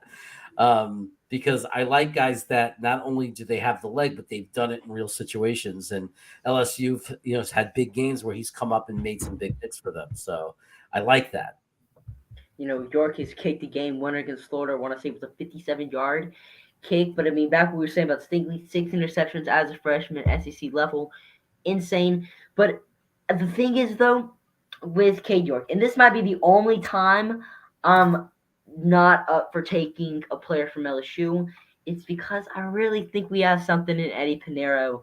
Unlike the number one Eddie Pinheiro stan, I was ecstatic. Outside of CJ Uzomah, Pinheiro was probably the second free agent addition I was super hyped about, just because it's he was perfect from his field goals. I just feel like we really have something in Pinheiro, and I don't know if we're gonna make Pinheiro compete with anyone. But I just feel like we definitely get something in Pinheiro. But hey, if we take Cade York, we take Cade York. But we got another request from J. Cole. Sorry, Watt 2K. But wants to know if you like lobster ravioli and if he's coming to my wedding. Yeah, he's trying to. Yeah, he's got to find a wife first, and before that, he has to find a girlfriend first. Yeah, that's the funniest thing is Green Bean, myself, Adam, we've all been invited. Now you're invited. We're all invited to his wedding. The problem is there's not even a girlfriend. So one day he's going to get a girlfriend. He's going to get married. Yeah. And that's going to be how we all meet. Green Bean, Jude, me, Adam. So many of us are all going to meet for the first time. And we're all going to see each other and we'll say to each other, I never thought we would get here. I never thought the day would come. We should do this huge round table. Huge, Jets round table talk, That would be awesome. It would be epic. Yeah. It would be epic. We would break the internet. On site from his wedding. And let me tell you, I don't know if you know this, Jude, but New York weddings are very big and grandiose. More food than you've seen in your life. We have a cocktail hour where there's buffets in New York of food, and that's just the cocktail hour. Waitresses and waiters passing around hors d'oeuvres. And most people get full because it's so much food. And then they open up the dining room and you sit down for a full 4 or 5 course dinner. Oh my gosh. And then they bring a buffet of dessert, a giant long table filled with Italian pastries and cookies. And until you've experienced the New York wedding, you can't even imagine the amount of food there is. I do have to say, though, a New Orleans wedding does sound pretty interesting, though. I could see that being pretty fantastic.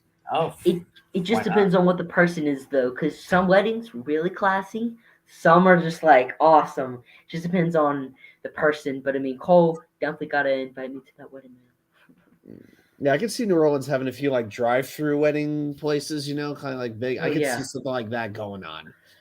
But if it's the New Orleans knows how to throw a party. Louisiana, it's the party central USA. It's been something. Yeah, I've been to donut shops in Oregon where they have wedding ceremonies. It's unbelievable. And Voodoo Donuts. Yeah. Hey, at least the catering's going to be fantastic. Mm-hmm. Never gone to a wedding that has bad food. Oh, I did. And even worse, there wasn't even a bar to compensate. But that aside. Y2K, you're a deep dive player guy like me. Any wonder why the Jets or anyone else doesn't take a stab at wide receiver Malik Turner? He'd be a really nice fit on the Jets. Not very familiar with Turner. That's a guy I said in the chat. That's a guy I'd have to look at a little bit. Okay. You have any familiar? Might be a diamond. Yeah, he could be a diamond. I don't know him either. I don't know much about him. So. Same here. He's apparently a free agent. Oh, this isn't a draft guy. Oh, right. Somebody's already in the league, I think. Yeah, played college from Illinois, signed by the Seahawks in 2018 as an undrafted free agent. 6'2", 202. Oh, I know the high school he played at in Illinois in Springfield. He's been with the Seahawks, the Packers, the Cowboys, So far in his career, he's got since 2018 29 catches, 414 yards, and 4 touchdowns. I can't say I'm overly inspired. Last play with Dallas this past season, bring him on as kind of like a Josh Malone, Jehu Chesson type of player, compete in training camp for like a wide receiver spot. I could see us doing that. A nice practice squad guy. Bring him on, every now and then when you need that receiver depth. Don't really know too much about him. Don't know if he's a speedy guy, if he's a deep threat, but I know he could be I solid remember depth. 2019 divisional round game against Green Bay while he was with Seattle. He dropped a big pass while wide open. Whoa. Drop problem. Well, I don't know about drop problem, but Ooh, yeah, I don't know about Mr. Turner here. Yeah, but, he wants to come in for an invite. We could have a conversation. He and Mims can fight it out for wide receiver 6. Sound good? Sounds good. So, man, I just want to say Grandizer right away is saying something surprising. Apparently, their big content provider is not happy. So that'll be interesting. We'll get to that a little later. Somebody made a comment about Friggledy is saying, and of all the people on all of the LSU guys, I'm talking about the kicker. But it doesn't mean I don't. It doesn't mean I don't think about the other LSU players. It just means I think kicker has been a big question mark with us. I like Pinheiro. I have nothing bad to say about him, but I want there to be a real competition. And moving forward, at some point, we're going to have a kicker we can trust and a kicker that could, kick long field goals. And Pinheiro might be the guy, but using a 6th or 7th round pick on a proven guy from LSU, that is battle tested, to me seems like an okay thing to do. Anyway, Submissions is saying, what do you guys think about Ajabo? Would you take him in the second round? If we get our edge in at 4 or 10, like a Jermaine Johnson at 10 or a Thibodeau at 4, if something happens like that, I know there's some other guys people like, but if we were to get our edge in the top 10, I wouldn't even take a Jabo in the second round personally. I don't. It's enough. It's enough that we have to live with the fear of, is Carl Lawson ever going to be the same player? I'm not going to purposely touch a guy who has an Achilles. I'd rather pass on that. We're just not in the position to take that gamble, in my opinion. Right. Like, I just don't want to be. I don't believe in high risk picks right now. We're trying to build a team. It's so important that we hit on our picks, and I just can't take a kid that not only is he coming off an Achilles, we didn't know if he's going to be. I wasn't big on him anyway. He wasn't one of my top 4 edges anyway. Yeah. So I thought he was more of a 3-4 outside linebacker as opposed to a 4-3 defensive end. I just didn't think he was a fit. He was more that Hassan Reddick type of player. And the thing is, he was like, before this season, Ajabo had played in 2 games, made 2 tackles. He was just kind of like a backup player. And then all of a sudden he has whatever he had, 15.5 sacks or something. So, he's definitely a player you got to watch out for. And then this Achilles injury didn't exactly help him out a whole lot. But I feel like a contending team is probably going to pick up Ajabo, a team that really doesn't need him to come in and make an impact. The New York Jets are a team that needs our first round picks to come in and make an immediate impact. But a team like, maybe Kansas City, who has 2 first round picks now, maybe, a Los Angeles Rams, maybe they, want to take an Ajabo, something like that. But it's just that. And I was a Kyle Hamilton at 4 guy. I always said if we didn't sign, a huge safety in free agency, let's go ahead and, take Kyle Hamilton because he's an impact player. But, we have Jordan Whitehead. We need an edge. We need a receiver. So I'm not on that Kyle Hamilton train anymore, but I certainly was. Not going to deny that. Okay. And I personally, I'm whatever. If I'm gonna trust that if I'm not a Kyle Hamilton guy if Tibbs or Hutchinson is there, obviously. If one of those 2 edge rushers are there and we take Hamilton, I'm pissed. Because I always feel like we're finding a way not to get the edge. If those 2 guys are gone, and now that we got Tomlinson, so I don't really Aquano is no longer this guy that this have-to-have guy. If those guys are gone, if those 2 edges are gone, and we were to take Hamilton, my assumption would be that nobody wanted to pay a king's ransom to trade up to 4, because I'm totally cool with trading the 4 if somebody wants to pay a king's ransom.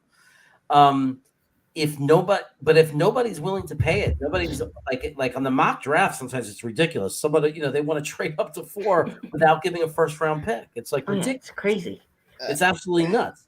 So, so to me, it's like if no one's willing to pay the price and you take Hamilton because he's the best value in that spot, and you believe, based on the scouting and the room, and, on Jets One Drive, if you believe in that room of scouts and your conversations that we all got to see last year that they have, if you believe that he's going to transform that defense and he's going to be one of those kind of impactful team-changing players, then fine.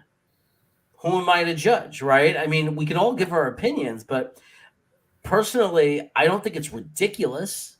If now I'd be upset if one of the edges were there, I'd be upset. And it doesn't mean I would know I was right, because those guys might end up busting and he might be a running lot and we'll be really happy we did it. But in the moment, it would disappoint me because I'm really excited about the possibility of getting Tibbs and putting him with Carl Lawson and finally having that dominating just pass rush. I'd love to see that happen. So I'm just neutral on it. I'm neutral on it. If those guys are gone and he takes them, I'm going to assume that nobody made us a trade. Nobody made us an offer we couldn't refuse, and he was the best guy on the board, and we took him. I mean, I would take Kyle Hamilton over, say, an Evan Neal or a Charles Cross, who I've seen mocked to the Jets at that spot. I don't want anything to do with those tackles. Yeah, nothing whatsoever. And now I think offensive line is still something we need to think about. And I'm not even going after Becton here the way some people might. But George Fant's only under contract for one more year. Yeah. No, that's true. Wow. I'm sorry, that comment made me stop for a second. Jake Cole versus Jude. Place your bets, everybody. I just think given that you could re-sign Fant possibly, I think given that we still have him for another year, you don't use a top 10 pick on a guy you're not going to play, or you're going to play and you're going to bench a guy like Fant, or you're going to bench a guy like Becton. I understand someone can get hurt, but you can't draft based on that. There are guys in the second, third round, like, the third round, maybe they go, and I'm forgetting his name. There was a couple of guys, tackles, that look like they have very good chance to develop into very good tackles. And if he wants to use a pick on that, I'm fine with it. I just can't imagine taking a tackle and putting us in a situation where we have somebody of such high quality sitting on the bench. I don't think we can afford to do that. Yeah, that's why. Yeah, Aquanu was a guy I was absolutely interested in until we signed Tomlinson. I think that's when we all pretty much flipped on that. Yeah. So at this point, if Thibodeau and Hutchinson are gone, I've been thinking about, can somebody trade up to 4? And I still can't think about. I was very happy when I saw Malik Willis had such a good pro day. I mean, people are talking about him like it was Zach Wilson part 2. I'm like, yes, please keep talking about that. Please keep going on. Maybe somebody will trade up even just a couple of spots, in order to move up for him. But I got to tell you, I'm more open to Hamilton than I was previously. But at the end of the day, I'm more open to it. At the end of the day, we got to get the edge rusher. We have to generate that pass rush. And I have confidence Carl Lawson will be okay, but we still need the other starter. Right now, we got a bunch of decent rotational players. We've got Bryce Huff, Bradley Anai, Jacob Martin on the outside. I would like to see JFM go inside this season the majority of the time, which was not the case before. I keep saying it over and over. His quickness is what allowed him to get a pass rush and be, interior lineman. I want to see him there. I want Quinnen Williams to, I think that'll help Quinnen Williams out a lot. And I'll say it again. Nobody wants to bring it up, but we need a run-stopping defensive tackle at some point in the draft, and I want Rankins out. I want to save the $5.5 million and kick him to the curb, with all due respect. No disrespect whatsoever to Mr. Rankins. I'm sure he's a fine man, but he just cannot stop the run, and he didn't rush the passer all that well either. So, yeah, to me, this defensive line, as many guys as we brought in, it could still use quite a bit of rearranging, shall we say. So I wonder if they would value a Karloftis or a Johnson on the same level that they would value a Thibodeau. That I'm very interested how that's going to shake. It's possible because we don't know his board. You know, We never will, right, not until it right. happens. There That's might be fun. there might be people who love Karloftis, like love, that are going crazy over him, and they think he's the best. I mean, we don't know, but I know that if we took, if it happened to fall that we took, let's say Thibodeau at 4, let's say he was there and we grabbed him, and then we grabbed Hamilton at 10. He fell and he was there at 10. And then we grabbed like a Dotson or a Christian Watson or even a Burke slips to 35. I don't see, all of them aren't going to, but I could see one of them certainly slipping. Like Christian Watson will probably be there, and I love him. But if he didn't, it would mean it's because somebody else slipped, right? Then Dotson would. Somebody's going to be there because I don't think they're all going to go by 34. All those receivers that we like. So but let's just say in this scenario, we got Tibbs, we didn't do any trades, we get Hamilton, and we get Dotson at 3. Right away, I'm happy. I'm feeling really good with that top 3. Because to me, when it comes to Dotson, I don't know much about him, but if they take him at that spot, it means they love him and they see him as a great fit in their system, and they're smarter than me, and they know a lot more than me and a lot more of what they're looking for. And it's the same as if they took Christian Watson or if they took Traylon Burks, or whoever was there. If they took a wide receiver in that spot, I feel confident that they see something. They believe something. Now, if we took a Garrett Wilson at 10 and a Hamilton at 4, I'm worried about edge because I don't know who. But let's say in that second round, they take one of these other guys, Akektabai, whatever his name is, or Boye Mafe. You know what I mean? It's like we don't. Boye Mafe, Christian, not was it Thomas? Yeah, Thomas, right? We don't know that those guys Cameron aren't. Thomas. That's it. We don't know that those guys aren't going to work out. We don't know. You know, like they might work out. So I mean, any of those combinations make I'm okay with. I'm going to trust in them because I can only watch only so much film that's available. These guys are watching. I mean, they got a crew of people and scouts, and they're watching day and night, right? Yeah, like maybe they didn't go to the combine because they were too busy watching film. Like they're just so invested in this draft. Yeah. But Karloftis, he is. I mean, I feel like I'm like the lone wolf when talking about Karloftis. But I mean, I wouldn't mind taking him at 4. I mean, I feel like if the New York Jets really value an edge rusher, we're going to take one. If we really think we need one that much, I feel like we're going to take one. And Saleh did say in his press conference that they don't think there's a Nick Bosa, Chase Young type of edge rusher in this year's class. Now, maybe that's because there's maybe they just have this crazy obsession with Ohio State edge rushers. But maybe that means that, hey, we're open to taking everyone. Everyone really isn't ahead of anyone else in this year's class. And if we take a Jermaine Johnson or a Karloftis or even a Trayvon Walker at 4, then, don't be that surprised because we kind of already told you. But I mean, Karloftis is my 3rd edge rusher in the class. He's just a guy that just has so much strength. He has quite a bit of speed, and he gets quite a bit of pressure. A lot of people really don't like Karloftis because he, doesn't have the crazy sack numbers, but he has the pressure numbers. He's kind of like a Carl Lawson player. That's kind of who he reminds me of. Some people were just like, I don't know about this Lawson guy because he never really has had 10-plus sacks in his career before. But if you look at his pressure numbers, it's among the best in the NFL. And Karloftis is just a player. And I feel like if we could match Karloftis up with the defensive line we have, that would just be creating pressure left and right. And it would just open up to so many players getting to the quarterback at one time. We might have Sheldon Rankins and Jacob Martin getting to the quarterback, or we could have Carl Lawson and Quentin Williams getting to the quarterback if we were to add a Karloftis player to go along with Lawson. So, I mean, I really like Karloftis. I know some people might not agree with me on that, but sticking to my word. I look at Karloftis like this. I was, when I was in New York, I remember when the Giants took JPP. And it was I'm not saying they're similar players. I'm not comparing them as players, but there was a very similar sentiment to JPP, like that he was a very talented, very raw. And that's always like a scary thing, but also a scary thing to pass up on, right? So JPP Right. was the same thing. They're saying he's super talented, hasn't been playing football that long, but my God, look at the specimen, right? Look what this guy could be if well coached.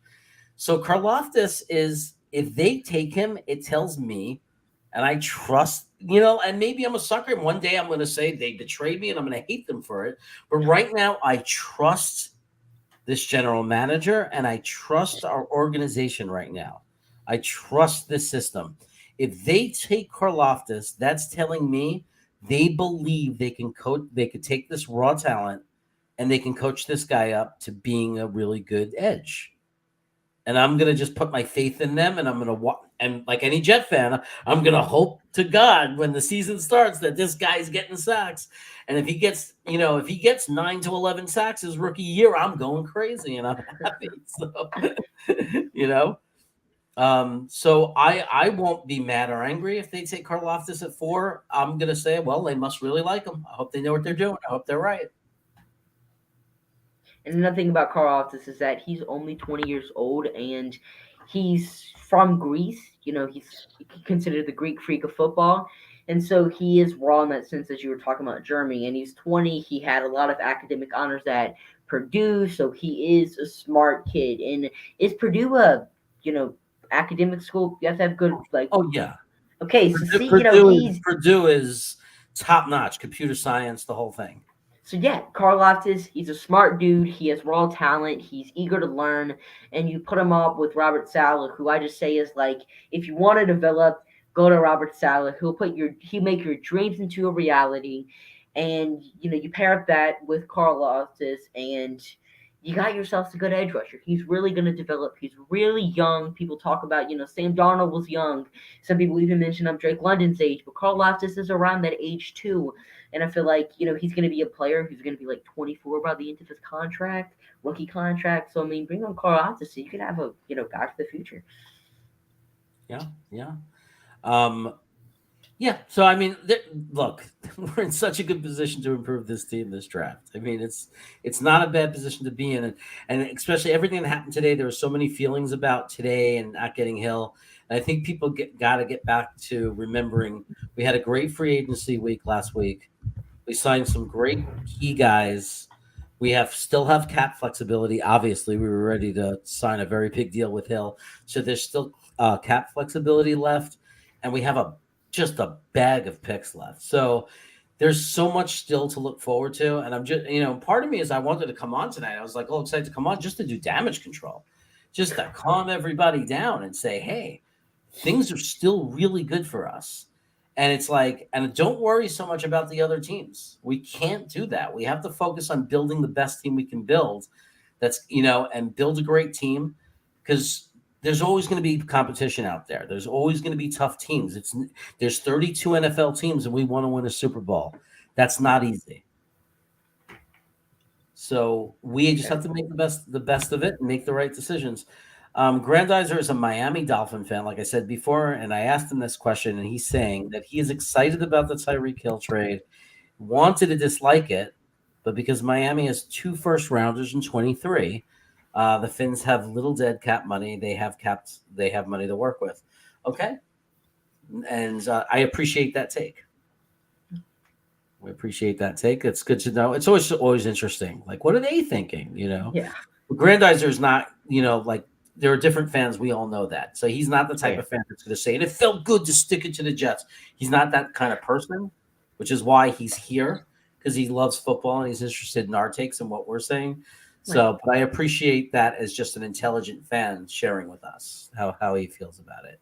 Yeah, I'm the type I'd almost rather listen to the Kansas City radio station, because I want to hear how their fans feel about losing the player as opposed to the city who's gaining the player. True. I mean, if Elijah Moore turns out to be a stud like Tyreek Hill one day and we lose him in a big trade, I would definitely have some mixed emotions. I mean, not luckily, but I mean, the Jets, or at least in my time as being a fan, we really haven't had to deal with any big-time players leaving or, any players going through trade. So it's just going to be really interesting to see, because that's going to happen one day. It's going to bound to happen. I was thinking when Matt Ryan got traded, a couple of days ago, is that going to be Zach Wilson one day? Like, is that going to be what happens with him? Is he going to be with this team for a long time and then finally he leaves? Like, it's just going to be interesting to see if that's going to happen with one of our players in the future. Are we going to get a Khalil Mack? Is, Carl Loftus or Kayvon Thibodeau going to be a really good edge rusher for us? Then one day he, just wants to get traded because his team is, looking to rebuild once again. It's just going to be interesting to see once, all these players that we are building around, what happens to them in the future. And like, once we're a good team, somebody like a Michael Carter, is he gonna leave in free agency for a big deal? Is someone like maybe a Bryce Hall, is he gonna leave in free agency? Is a Brandon Eccles? Who knows if he ever decides to ball out and whatnot? So it's just gonna be interesting to see what happens. Well, you mentioned Elijah Moore, and that was actually one part of the whole Hill saga we didn't even talk about, because the rumor was out there for a little bit that the Jets were going to include, proved to be false, that they were going to include Elijah Moore in that trade. And when I heard that, I said, whoa, I was like, let's put on the brakes here for a minute. Yeah, I'm not giving up. I'd rather give up the first than give up Elijah Moore. I could not buy that they would trade Elijah Moore for anything. Me neither. We were so invested into them last year. I just could not accept that. I would be devastated. I believe so heavily in this kid. I would be devastated. I love him. I got his jersey. I love everything about Elijah Moore. To me, he's the perfect Jet, the perfect pick. At the time I didn't know it, but like once I learned about him, I was so excited about him. He's just so dynamic and exciting. He's one of the most exciting players I think we've had in a long time. I'd hate to lose him. Just take a little promotion break because I see we shot up with some viewers in the stream. Make sure you like the stream. If you're liking it, then hit the like button. Help me out. If you're enjoying the content and you haven't subbed, please sub. And if you don't recognize him, I'm sure you do. It's the Jude Jet Show. We got Jude here. Make sure you sub to his channel as well. If you're not doing it right, because his channel is absolutely fantastic. Don't underestimate this kid because of his age. He is absolutely one of the top Jet YouTube content providers out there. And that's saying something. We got some good ones out here. Yeah. Appreciate the kind words, man. Yeah. Grandize is saying, I thought the Jets deal was better with the 2 high second round picks. Yeah, but that didn't matter because Kansas City basically said both offers were acceptable to them. And their deal was we're gonna take all the teams that offer us an acceptable deal, and then because they needed the cooperation of Tyreek Hill, because none of these teams, Miami or the Jets, are not making this trade if there's no extension, because you're not going to trade all this draft capital for a guy who could leave in 1 year, right? Yeah, so the extension had to be there. It was part of the deal.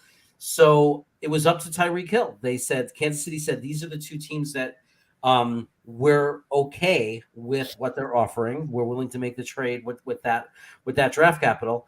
And he chose Miami. And there's a lot of theories. A lot of people feel you go to Miami because they already won 10-9 wins in the 10-9 win game seasons. They're closer to competing. Other people's take was that Florida's state tax. I mean, you're talking when you get up to these kind of contracts, you're talking about millions of dollars. I mean, New York takes about what, 8 to 10%? About 10%. Yeah. Yeah. So I mean, you're talking 104. Like let's say the guaranteed part, $60 million. You're talking about $6 million. I mean, it's like an agent cut right there. It's no joke. So, there's a lot of theories about why he picked Miami, but he also has a house there. I mean, so there's so many reasons why he was going to take Miami. Pick Miami. The reason we all knew about the trade before it happened and as it was coming down to it is because Jet fans are like lunatics, dude. Like we're like no other fan base in the world. We own Twitter. Which is why 100%. This is why we get trolled. Yeah, which is why. Well, it's also why anytime a Jet rookie has a good week, even if it's not the best week, they win Rookie of the Week because there's no fan base like the Jets, and we're obsessed. We're obsessed. We're so crazy about the voting. They stopped nominating Jets for these awards because they already know the Jet is going to win. Right. Yeah, they didn't even nominate Zach Wilson for the Rookie of the Week, and whenever exactly when we won that one game. Yeah. They didn't even nominate Michael Carter for the 100-yard game. He had a 100-yard game, and they didn't even nominate him because Jamar Chase broke the record and whatnot, and they're just like, Yeah, we got this guy gotta we get got, we it. got capped out or something. Shoot. Yeah. Yeah, we got Like, capped they're out on rookie awards. Yeah, Like- yeah. Let's hang that banner in Florham Park inside the Atlantic Health Practice Facilities. The Rookie of the Week awards. Is that the '68 Super Bowl trophy needs company? You know what I mean? Yeah, we Good need Lord. that honor. It's just like because we have all that power. Like Micah Parsons, he was winning. NYJ Matt, he's just like, hey, we need to make Elijah Moore win. Everyone just starts like voting for Elijah Moore. I voted for Moore probably 200 times.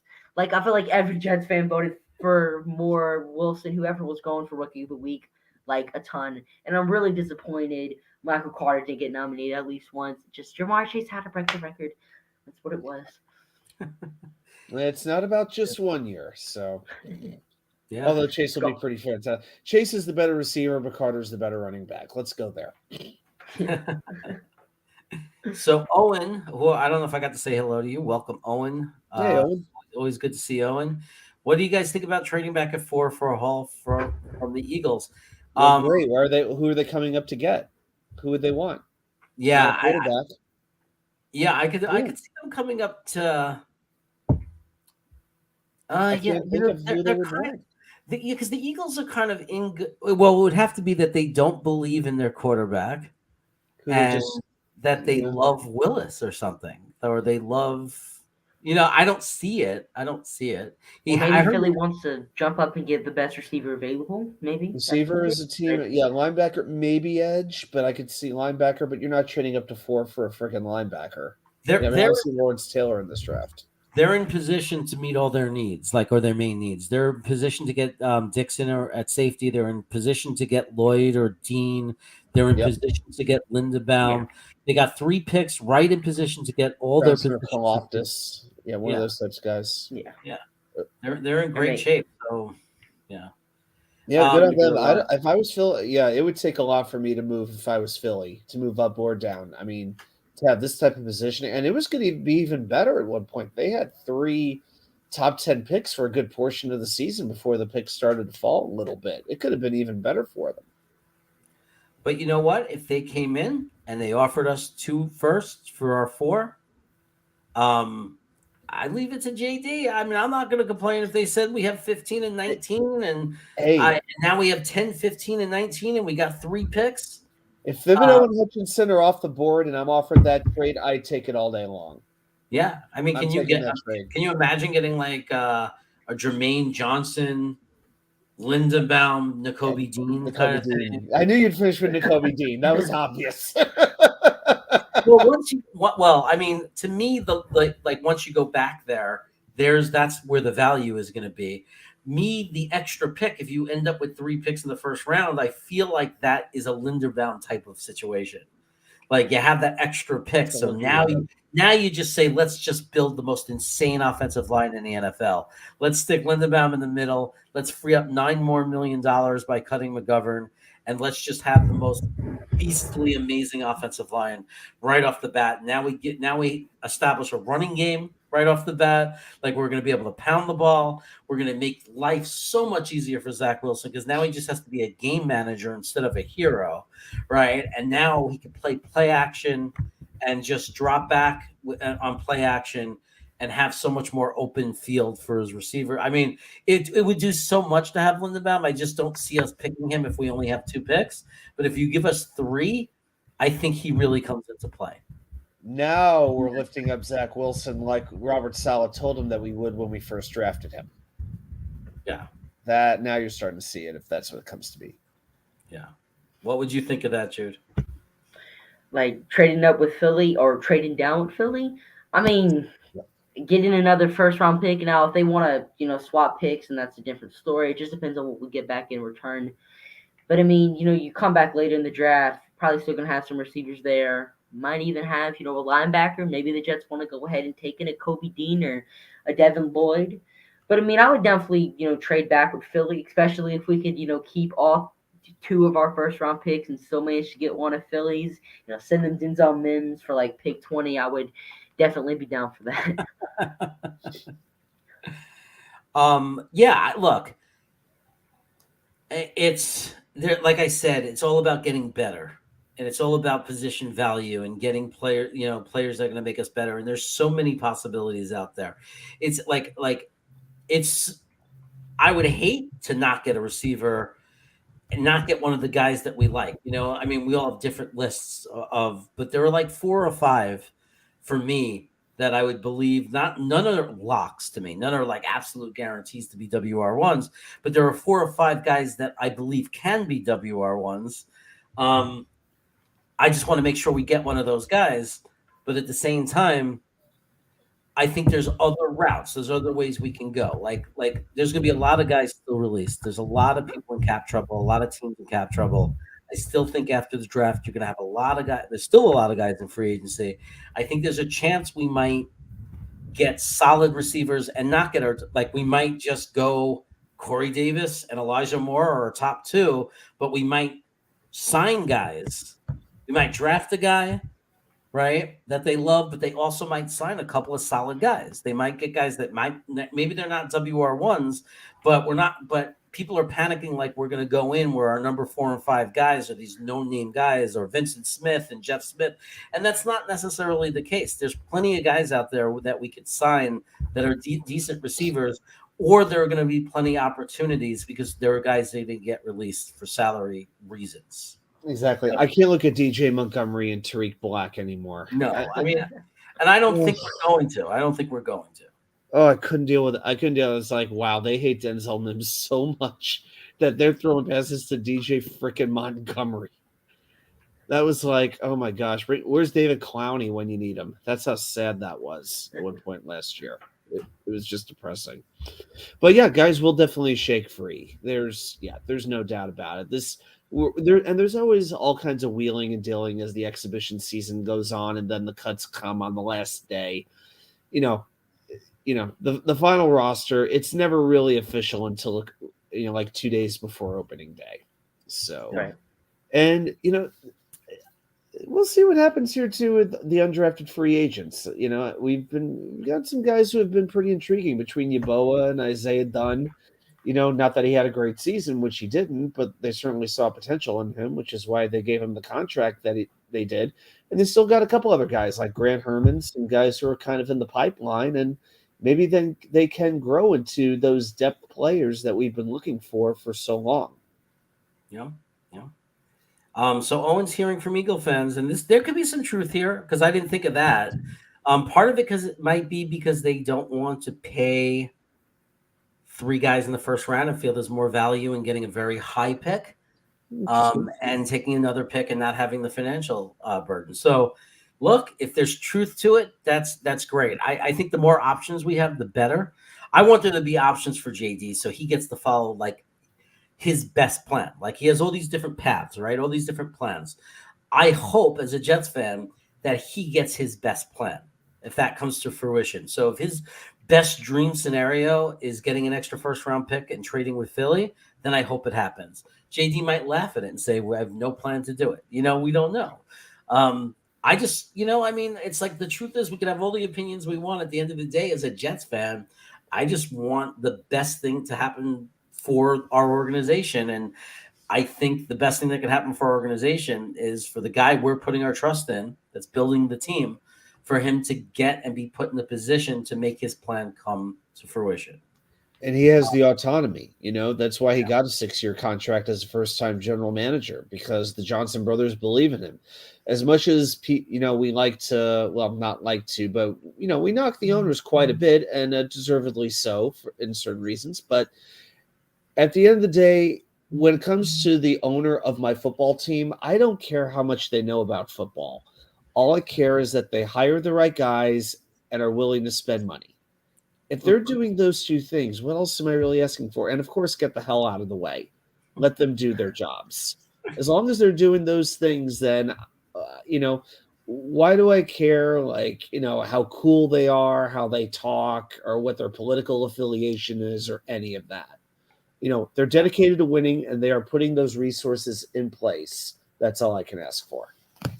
But by the way, I just got to say, Jude is talking smack to J. Cole. I love it in the chat.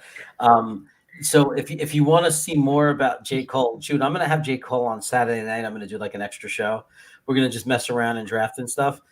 Make sure you catch it and see this guy because he's not joking. He's gonna take his shirt off and dance and do crazy things, and you're gonna get to see what we're dealing with here. Oh man, I'm I gonna be there. will. I will be in Charleston, South Carolina, so I will find out what their biggest cocktail is, and I will make sure I have about 5 or 6 of them before I even start watching that bullshit. I got to tell you, I told him, I said, I'll make you a deal, J. Cole. I said, I can't risk the integrity of Wacky Wednesday, even though it's supposed to be wacky. And I can't, and Dom C will never have it on the Sunday show. He's never going to let J. Cole be on. I said, Oh my God. I said, I've had you on Friday nights, I said, but, Oh boy. uh-oh. I hope you All I know is I saw a hand come in. Uh-oh. I saw a hand come around the door. I'm like, maybe mom or dad came through and said, Uh-oh. bedtime. I'm sorry. I assumed he had permission. He said he had to go, but Okay. pretty soon. But yeah, I didn't know it was going to be that quick. Okay. Yeah. So, okay. I apologize to his parents if they're watching. I didn't know that he had a restriction on time or what time it is in Louisiana, but I guess it's later than here. So anyway, it's earlier than it is here. I forget his age because he's an amazing Jets analyst. He's like he's amazing at this and he's so good. Next time I'm going to ask him to come on at a much earlier time so he doesn't get in trouble. I hope he's not in trouble. But thank you, Jude, for being on. He was great, man. What a great guest. He was amazing. So knowledgeable, so unbelievable. One day, it's the kind of thing that'll go in his book one day, like obviously I stayed up late and got in trouble and I was doing it. But, one day when he's like famous and very well-known sports analyst, this will be like part of the story of what it went into. But as an educator, I feel bad because I was thinking about that in the back of my mind. How long is he allowed to stay up? I hope he was on 2 shows today. I hope he was able to get his homework done and all that stuff. But he seems like a brilliant kid. He's going to be fine. Gitmo Bob wants 2 edge players in this draft since we don't know about how effective Lawson will be. I agree. I have no problem with taking 2. Like one in the later rounds. A Jeff Gunter or a Boye Mafe would work great for me. I got to go back to this because I need to see the reaction of the chat. But I want to say that it is kind of ironic that I'm an assistant principal and I kept him on. So I feel bad about it. But I feel like there's an education in this for him too, right? Like I feel like he was doing, I felt like it was very productive and good and intelligent conversation and it's going to be good for him. But at the same time, I feel bad. There was that hand comes in and it's just fade to black, roll credit. I mean, but I want to make sure everybody here that the Jude Jet Show, you have to subscribe to his channel.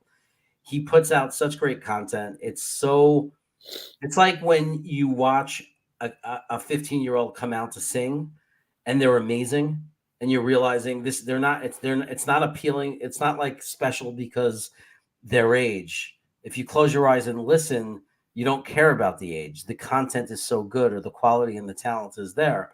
And everybody's knocking on his door now to be on their shows because he really is special. He's got this amazing talent. He's so good at this. And it's so mind-boggling because he's so young and you can't believe he's so good. Don't you hate him for that? But what we're going to do is we're going to say, hopefully we didn't get him in trouble. And hopefully he'll be allowed back on. And I will have him back on a day where we could have it earlier. But or I will get some. And usually we have the guest on only for the first hour, but I didn't have the heart to tell him, hey, we're going to move on. He was just too good. He was he was hanging, So hopefully he'll be allowed back on. I'm sorry he didn't get to say goodbye. Make sure everybody subscribe to his channel. Jude from the Jude Jet Show. He's amazing. He's great. And he did awesome tonight.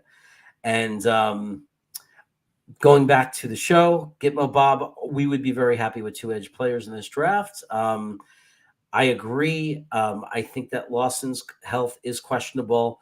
As much as I have hope because of other players who've recovered from this injury, I do worry that Not just because there's hope and other people have recovered doesn't mean he's going to. Every torn Achilles is different. Every person responds differently.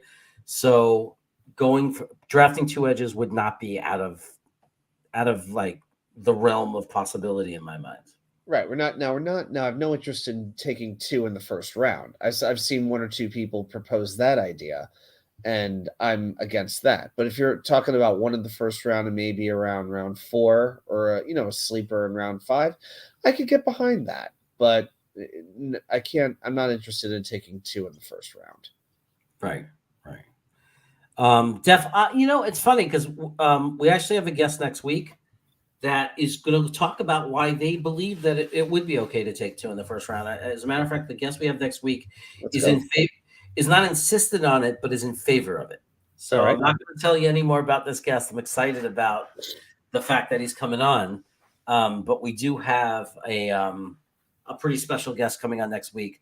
And we will talk about that. We'll visit that subject of drafting 2 edges in the first round. Okay. Matthew Smith says Jude is a mini Matt O'Leary. I know I saw that. I was going to highlight that, but I have to scroll down so far to find it because I'm so my far God. I think Matt would be flattered. Maybe, if Matt became a soprano, maybe that would work out. I don't know. Oh, no, he's heard that compliment before. People have compared him to Matt O'Leary. He loves it because he loves Matt O'Leary. I think that's right. He discovered, like he was saying before, Matt O'Leary is one of the first people he discovered on YouTube. So,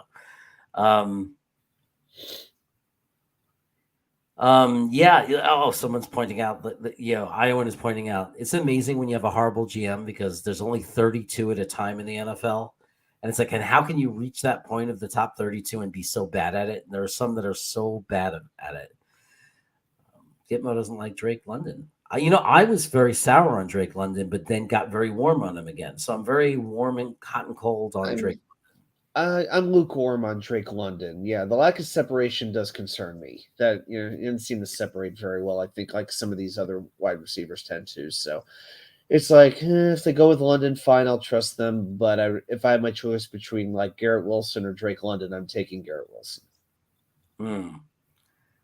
So let's see what Frigor Diaz say. I heard a great point from Chris. Zach Wilson's number 1 fan, maybe. Sounds like a new acronym that just came out. I have no idea. Not a big deal as pressures and win rates. How many spread offensive? Well, I think there's some truth to this. Yeah, I can buy it. I think there's some truth to it. I think that's why we were excited about Carl Lawson, and that's why we signed him, because the pressures are pressures of the real stat, right? Because pressures lead to interceptions, incomplete passes. They stop the offense from finding the rhythm that they want to find and doing what they want to do. Yeah, most definitely. I mean, you don't have to have the sack, but if you pressure the quarterback that makes him say, hurry the throw, and the pass gets deflected and it goes straight to the secondary and you force that turnover, that's even better than a sack. Yeah. So, sacks are not the end-all be-all. They mean a lot. But, forced fumbles, passes defense, things like that, they all are a composite to looking at what makes a defensive player be as good as they are. So, a friend of mine got a scholarship to Purdue. I think he was the smartest guy in New Zealand. That's how far behind we were. We were asking about Purdue as a school, and Purdue's a great school, so. I did get a master's from Purdue online, but that used to be Kaplan, so I don't know if it's quite the same Purdue, but technically now it is Purdue. So I'm glad that I'm glad that Eminon's anger is at Hill and not at JD. That was the key of the show. Is I wanted to make sure that everybody that watches my show agrees as we leave that we're not angry at JD.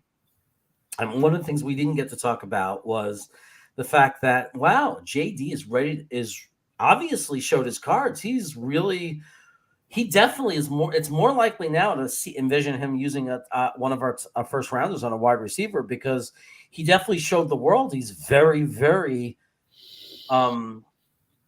invested in that position. Like the fact that he was going to make that deal for Hill shows that he wants a wide receiver. There's no question he wants a dominating wide receiver on this team. All in. And hey, he didn't go after a run-of-the-mill one. He went after an impact player. I mean, it's not just people talk, well, we can't pay $30 million to a wide receiver. Well, let's remember the salary cap keeps going up. You have more room to sign players. I mean, if the cap is going to keep increasing, as Jeremy just got busy, you could pay more money. You can pay more money for a wide receiver. It's about how much a percentage of the salary cap are they occupying. So to me, I mean, go back and watch Hill, like what he did against Buffalo, for instance, where he would turn what looked like maybe a 10, 15-yard pass, and the way he would juke and jive and go straight down the sideline. I mean, oh my God, a weapon like that would be unprecedented in Jets history. So if you are going to pay a ransom like that, you do it for a player like Tyreek Hill. Yeah. Let's see. I want to see one thing. Jude, this is Jude. I don't know if this happened after or later. He says, I hope it does, man. I appreciate it. So, my brother is on the thing. Let's see. The famous last words of Jude. Hold on. What's up with this, Jude? What's up, Mike? What's up, Matt? We're trying to track down. Right now, we're working on tracking down where it happened that he got pulled off, because I think we're that far behind. Appreciate it, man. Okay, I don't know if I have the timestamp on this, but okay, so everybody's telling him that they sub to his channel, which I'm glad. I'm glad he got a bunch of subs. Appreciate it, man, was the last thing that he said. That was his last. Okay. So because if he got in trouble, at least he got a bunch of subs. I hope the subs are worth the grounding or whatever just happened. But ma'am, Miss Jude's mom. I'm sorry. Mrs. Jude? I apologize, Miss Jude. But Mama Jude, we are sorry, Mama Jude. We love you, Mama Jude. Please come on with us. But he did get a lot of subs. He did get a lot of subs out of it. So you got to give him that. I'm sure Mama Jude will be like, I don't care about your stupid subs. Somebody all the way in New Zealand thinks Jude's great. Jude's great. So somebody in New Zealand knows your son. Kids got to learn on their own sometimes. Hey, Matt, I still didn't get your tweet. I don't know. I need your address to send you the football card. So email me, man. Should I put it in the chat again? Before I go, let me put it in here again. J. Cole, you got to realize Mama Jude is probably my age. Whose age? No, I said, J. Cole said, stop flirting with Mama Jude. I'm like, well, Mama Jude is probably about my age. Oh. Yeah. There we go. Jake Ravad. Yeah, come on, man. I want you to get your prize. I want to mail this card to you. So make sure that they email me, because the Twitter's not working, man. Jeremy, you did promise I will be on Wacky Wednesday with Nick Shine and watch. Okay, one day you will be, but for now it's Saturday. Okay, Saturday. You get Saturday night. Saturday night with Jesse Lokita at edge or a linebacker. Linebacker. That's the guy I hear people talking about now. So. Yeah, we're not here linebacker, but we'll see. If we draft him, we'll look at that a little bit more. He said, "My goodness, you're so far back. See you in 5 minutes." Well, I hope that. Oh, Jets fan 4, I didn't see you. How you doing, man? If they extend Cooks, they get more value for him. Cooks, Brandon Cooks. Yep, Brandon Cooks. Oh, okay, Cooks is on the table for an extension. Okay, yeah, but I mean that's not the WR1 people wanted or hoped for. But I guess it is what it is. We gotta get some better. We gotta get some playmakers in. We definitely gotta bulk up the room, even if we don't get our number one. For just have no souls. What is he talking about? He's better not be talking about my boy. I don't know how many redheads we have. I don't know if we have any redheads in the chat, but I don't know. Okay. So anyway, I forgot to do this. I want to talk about this while there's still a lot of people here and they start going because they think I'm going. Green Bean has a website, Green Bean Jets fan. And Adam wrote a great article that's on that website, and it just got posted. Also, Dom C, who's on the show every Sunday, does a show with me every Sunday, has been writing great articles, and an article was just posted today as well. So there's a lot of content going on Green Bean's website. I'm going to let Adam talk about it a little bit and talk about what he's got going on before we start to wrap up. So Adam, take over. Let him know because I don't know if I gave him the right website. Give him the details. Yeah, so at greenbeanjetsfan.com, I actually had a whole thing about free agency that I had written up. Unfortunately, the timing didn't quite work out with Green Bean's travels and unpredictable internet. It wound up becoming time-wise, it would have been a relevant article to release. So that's just going to have to go into the archives. I guess it'll be on my personal blog that I write on because the articles I put on for Green Bean, I put on my blog or website. But so instead, what I did is we put the saga of Blake Cashman into text form. So the history of Blake Cashman, which we did last week on Wednesday night, and we did it again on Thursday, is now in written form. So now you can see it over there. And you know what? Maybe at this point, I should write something about the leverage department, the history of Jets leverage. So maybe we'll write something about the history of the Jets leverage department, which, remember, is always open for business. Mm-hmm. So, Okay. yeah, we'll see what else we can write about. There's always, just when I think I'm out of things to write about, there's always a wave of inspiration where there's just something about the Jets that I just want to put right down. Just, it helps me. It's one good way to relieve stress is to write stuff down sometimes. So. Yeah. Hey guys, what a great show tonight. We didn't get to say goodbye to him. I'll reach out to him on Twitter. Everybody, thanks for subbing to Jude's channel. I'm glad he got a bunch of subs out of it. He did a great job. We'll have him on again, hopefully, if he's allowed, but we'll work on that. If we can find him, once he's done being grounded, we'll work on it. But thanks everybody for keeping it clean for him. I appreciate that. I noticed that everybody kept it really clean. In the chat, which I appreciate everybody using that common sense and everybody for being great to him and making him feel welcome. He's a great guest. I was really just excited and flattered that he was willing to do our show. Believe me, he's been on Green Bean Show. He gets lots of invitations to be on shows. So when he said yes to me, it was a big compliment to me. And thank you everybody for being here, for supporting the shows, for supporting the channel. Hey, Jeremy, pardon me for interrupting, but Friggle D is actually asking us what our Twitter handles are. So I'll put it in the chat, but in case you want to follow us on Twitter, I'll give you mine. So it's Wat2K _1999. So Wat2K _1999. I'll put it in the chat. So I'm NFL Chaos is my name on Twitter, but the @ thing, I don't know what you're supposed to give people. The @ thing is @JeremyCravat2. Not at Jeremy Cravat. I have another account I can't seem to delete and get rid of, so I had to create. I have one that's Twitter disabled for me, so this is now my second account. So it's Jeremy Cravat 2, and you could tell because when you're given the two choices, one of them is just Jeremy Cravat or some weird name, the WEC, and the other one is NFL Chaos, so it's very obvious. Okay, you sent the email, Matthew. I'll let you know. I'll confirm that I got it. Cool, Kev. Thanks for subscribing. I really appreciate it. I appreciate the support. I saw that little ting come in, and I saw that you subscribed to the channel. Welcome, welcome, welcome. Let me highlight you because you didn't get highlighted. Come back, man. I'd love to chat with you. I'd love to include you in the chat. Thanks so much for subbing and coming by tonight. And thank you, everybody. Again, I can't thank everybody enough. It's really you guys, everybody watching, that makes this show. It really is. It wouldn't exist without you. I have such a good time doing it. I know that Adam has a good time doing it. We're really loving it and enjoying it.